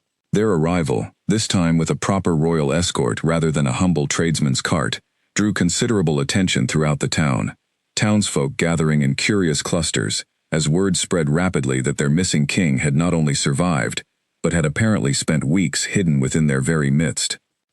"I can scarcely believe it," said Martha Ellison, the elderly neighbor who had first raised the alarm the night of the fire, staring between Alina and Corvin with wide, astonished eyes. "All those weeks, sweeping floors and mending linens in the back of your shop, and it was our king the entire time?" "I owe you and your neighbors considerable gratitude," Corvin said warmly, addressing the gathered crowd with genuine sincerity rather than distant royal formality. "Your quick actions saving what remained of Alina's shop during that fire, and your discretion in never questioning too closely the quiet stranger living behind her curtain, protected us both during a dangerous time. This kingdom is fortunate to count such loyal, caring people among its citizens." The crowd murmured with pleased surprise at this direct acknowledgement, several townsfolk bowing awkwardly, unaccustomed to such personal attention from royalty they had previously only glimpsed during distant processions. Garrett Holloway, Alina noticed with some satisfaction, kept carefully to the edges of the gathering crowd, his earlier bluster entirely absent now that the quiet stranger he had once threatened stood revealed as the very king whose favor every merchant in town now desperately hoped to earn. Corvin arranged for skilled craftsmen to properly repair Alina's shop, insisting on covering the full cost personally, rather than allowing her to bear the burden alone. And as workers began the necessary repairs, restoring the scorched walls and shattered window to their former condition, Alina found herself standing in the small space that had witnessed the entire beginning of their extraordinary journey together, memory washing over her in quiet waves. "It feels strange," she admitted, watching workers carefully replace the damaged window, returning here now, knowing everything that's happened since that first night. "Strange in what way?" Corvin asked, standing beside her amid the organized chaos of repair work. "This shop was my entire world for years," she said slowly, considering her words carefully. "Now it feels almost too small to hold everything that's changed since you collapsed in that alley. I'm not certain I entirely know how to simply return to measuring hems and mending garments, after everything we've faced together these past weeks." Corvin studied her thoughtfully, understanding evident in his expression. "You needn't decide that today," he said gently. "Whatever future you choose, whether it includes returning to this shop or something else entirely, I want it to be a choice freely made, not one shaped by obligation or the expectations others might place upon you now that your role in recent events has become known." Alina appreciated the sincerity behind his words, recognizing in them the same careful respect for her agency that had characterized their relationship since that very first desperate night. "Thank you," she said softly, "for understanding that, even now, with everything else demanding your attention as king." They remained in the town for 2 more days, overseeing the shop's repair, and allowing Alina proper time to say farewell to neighbors and customers who had known her for years, before returning to the capital for the formal judgment proceeding that would finally close the chapter of Perrin's treachery. The journey back felt entirely different from their earlier cautious travels, no longer requiring disguise or careful avoidance of main roads, but rather traveling openly, with a proper royal escort, the strange, dangerous adventure of recent weeks finally giving way to the more measured, formal business of a kingdom returning to stability. The judgment proceeding, held 1 week later within the same Grand Council chamber where Perrin's treachery had first been exposed, drew considerably more attendance than the previous gathering. Nobles and common representatives alike, eager to witness the formal conclusion of a conspiracy that had threatened the kingdom's very stability. Perrin stood before the assembled council in simple prisoner's garb, his earlier composed authority entirely stripped away, replaced by hollow, defeated silence as the full extent of his crimes was formally read before the court. "Given the overwhelming evidence of your treachery," Corvin said, addressing the former chancellor directly from his rightful seat at the head of the chamber, "including the deaths of loyal guards during the ambush you orchestrated, the considerable resources expended attempting to silence witnesses to your crimes, and the continued conspiracy pursued even after your arrest, through agents still loyal to your cause. This council finds you guilty of treason against the crown." Perrin said nothing, his earlier defiance entirely extinguished, though something bitter still lingered in his hollow expression as the formal sentence was pronounced: permanent exile from the kingdom's borders, stripped of all titles, lands, and privileges, a fate that acknowledged the severity of his crimes, while avoiding the further bloodshed that harsher punishment might have invited among his remaining sympathizers. As the proceeding concluded, and the chamber began to empty, Alina found herself approached by several nobles who had witnessed her role throughout the recent crisis, their earlier curious speculation, now replaced by genuine warmth and respect for the woman who had sheltered their king through his most dangerous days.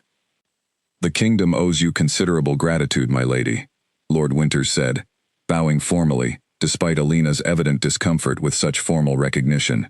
Few would have shown such courage, sheltering a wounded stranger, without knowing the danger it might invite, and fewer still would have remained steadfast through everything that followed. "I simply did what seemed right at the time," Alina said, though warmth colored her cheeks at the unexpected recognition from nobility she had never expected to address her so directly. Anyone might have made the same choice, faced with a wounded man in need of help.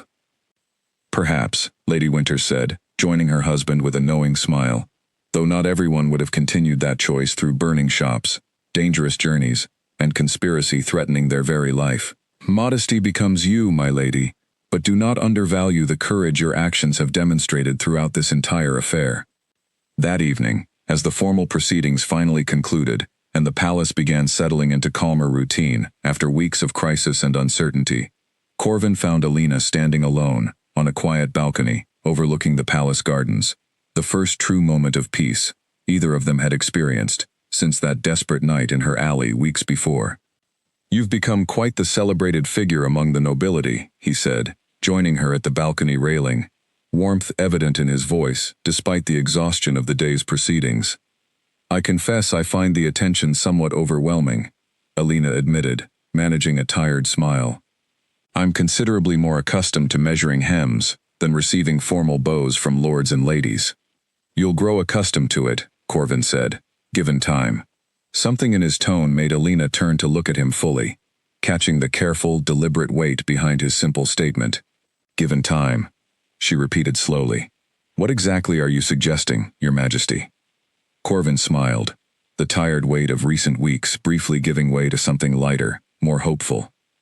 "Perhaps we should discuss that properly," he said, "though I confess I've been considering the matter rather seriously these past several days, ever since the danger finally passed, and I found myself able to think clearly about what future I truly wish to build, now that the throne stands secure again." Alina felt her heart quicken at the implication behind his careful words, though she said nothing further in that moment, simply allowing the quiet warmth of the evening, and the promise implicit in his gentle expression, to settle comfortably between them. "There is one more matter," Corvin said after a comfortable silence had stretched between them, watching the last light fade over the distant garden hedges. "Otto mentioned that many among the nobility have already begun asking questions about your role in recent events, curious whispers that will only grow louder the longer you remain here at the palace. I would rather you hear the truth of it from me directly than through court gossip that inevitably distorts every detail it touches." "What are they saying?" Alina asked, curiosity mixing with mild apprehension at the thought of palace rumor already circling her name. "Some assume you were simply a loyal subject who happened to shelter me by chance," Corvin said. "Others, rather more perceptive, have begun speculating that my gratitude toward you runs considerably deeper than simple thanks for shelter and care during a dangerous time." He paused, turning to face her fully now, the teasing warmth in his voice giving way to something more earnest. "I find I have little interest in correcting that particular speculation, Alina, because it happens to be entirely accurate." Alina's breath caught at the directness of his admission, delivered without the careful hedging that had characterized so much of their conversation during the dangerous weeks now behind them. "Corvin," she said softly, using his given name rather than any formal title, exactly as she had throughout their entire acquaintance. "I've known for some time now that whatever grew between us in that small shop was considerably more than gratitude on my part as well. Something in his expression eased entirely at her words, relief and quiet joy replacing the careful uncertainty he had carried through this particular conversation. Then perhaps, he said, we might discuss more fully what future we wish to build together, once the remaining formalities of Perrin's judgment have concluded, and the kingdom has had proper time to settle into peace once more. I would like that, Alina said, warmth spreading through her chest, despite the lingering exhaustion of recent weeks. Very much indeed. They remained on the quiet balcony a while longer, watching darkness settle fully over the palace gardens below. Two people who had found each other through danger and desperation, now standing together on the threshold of whatever peaceful future their extraordinary journey had finally earned them. The first genuinely peaceful moment either of them had shared since a wounded king first collapsed into a seamstress's humble, ordinary life weeks before. Trumpets shattered the morning silence over the capital's grand square, and Alina's hands trembled as she stood at the edge of the palace steps, watching thousands of faces turn upward toward the balcony, where Corvin would soon appear before his assembled kingdom. You look terrified, Baroness Calloway murmured beside her, adjusting the fine blue fabric, draped carefully over Alina's shoulders, a gift from Corvin himself, finer than anything she had ever stitched with her own hands during her years running the modest shop. I am terrified, Alina admitted, watching palace officials move through their careful preparations for the ceremony about to unfold. Weeks ago, I was mending hems and turning away a greedy merchant's threats. Now half the kingdom stands gathered to witness whatever Corvin intends to announce today, and I confess, I have no idea how they'll receive what he's planning. They'll receive it exactly as they should, the Baroness said firmly, with gratitude toward the woman who saved their king when he needed shelter most. Trust in that, my dear, whatever nerves you're currently fighting. The great doors behind them opened, and Otto emerged, looking considerably more composed and rested than he had during the dangerous weeks of investigation and confrontation, now safely behind them. It's time, he said, gesturing toward the balcony where Corvin already stood waiting, resplendent in formal royal attire that bore little resemblance to the humble tradesman's clothing Alina had first grown accustomed to seeing him wear. She joined him at the balcony's edge, and as they stepped forward together into full view of the assembled crowd below, a wave of sound rose up from the square, cheers and applause echoing off the surrounding buildings as the kingdom finally caught sight of their king, fully restored and visibly thriving after weeks of uncertain rumor regarding his fate. Corvin raised a hand, and gradually the crowd's enthusiastic noise settled into attentive silence, thousands of eyes fixed upward, waiting to hear what their monarch intended to say, after everything the kingdom had endured these past difficult weeks. People of this kingdom, Corvin began, his voice carrying clearly across the vast square, through careful acoustic design, built into the palace balcony generations before. Many of you have heard by now the full story of what occurred following the ambush during my procession weeks ago, the treachery of a trusted advisor who nearly succeeded in claiming both my life and this kingdom's stability for his own ambitions. That conspiracy has been fully exposed and properly judged, and this kingdom stands secure once more, its future firmly in the hands of those who value truth over deception. The crowd murmured its approval, and Corvin paused, allowing the moment to settle before continuing, his gaze shifting briefly toward Alina beside him with unmistakable warmth. But there is another part of this story I wish this kingdom to properly understand, he continued, one that speaks not to the treachery we've overcome, but to the loyalty and courage that ultimately saved me. On the night of the ambush, wounded and desperate, with nowhere else to turn, I collapsed in the alley, behind a humble seamstress's shop, in a town many of you know well. That seamstress, rather than turning away a dangerous stranger or reporting me to those actively hunting for my death, chose instead to shelter me, to tend my wounds, and to risk everything she had built for herself across years of honest, difficult work, simply because she believed it was the right thing to do. Alina felt her cheeks flush as murmurs rippled through the crowd, thousands of eyes now shifting to study her with fresh curiosity and evident respect, though she kept her composure as steadily as she could manage under such considerable attention. Her name is Alina, Corvin continued, and without her courage, her care, and her unwavering loyalty through every danger that followed, I would not stand before you today. She sheltered a wounded stranger, without knowing he was your king. She stood beside me through threats, through fire, through a dangerous journey across half this kingdom, and through the final confrontation that exposed the conspiracy threatening us all. She did all of this not for reward, or position, or recognition, but because her character simply would not allow her to turn away from someone in genuine need. The crowd's murmurs grew warmer, more approving, several voices calling out expressions of gratitude and admiration that brought fresh color to Alina's already flushed cheeks. Corvin turned to face her fully now, taking her hand before the entire assembled kingdom, his expression carrying the same quiet sincerity she had come to know so well during their weeks together in her modest shop. "Alina," he said, his voice softening, though it still carried clearly across the silent square. "You have already given this kingdom, and given me personally, more than words can properly express. I would ask now, before all these witnesses, whether you would consent to remain beside me, not merely as the woman who saved her king, but as my equal partner, in whatever future this kingdom builds from here forward. Would you do me the honor of becoming my queen?" A gasp rippled through the assembled crowd, followed by an eager, expectant silence, as thousands of eyes fixed upon Alina, waiting for her answer, with the same breathless anticipation that had gripped her own heart throughout this entire extraordinary journey.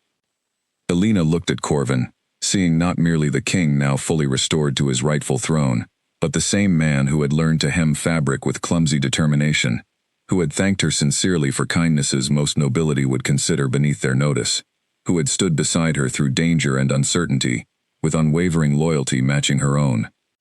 "Yes," she said, her voice carrying clearly, despite the tremor of emotion coloring it.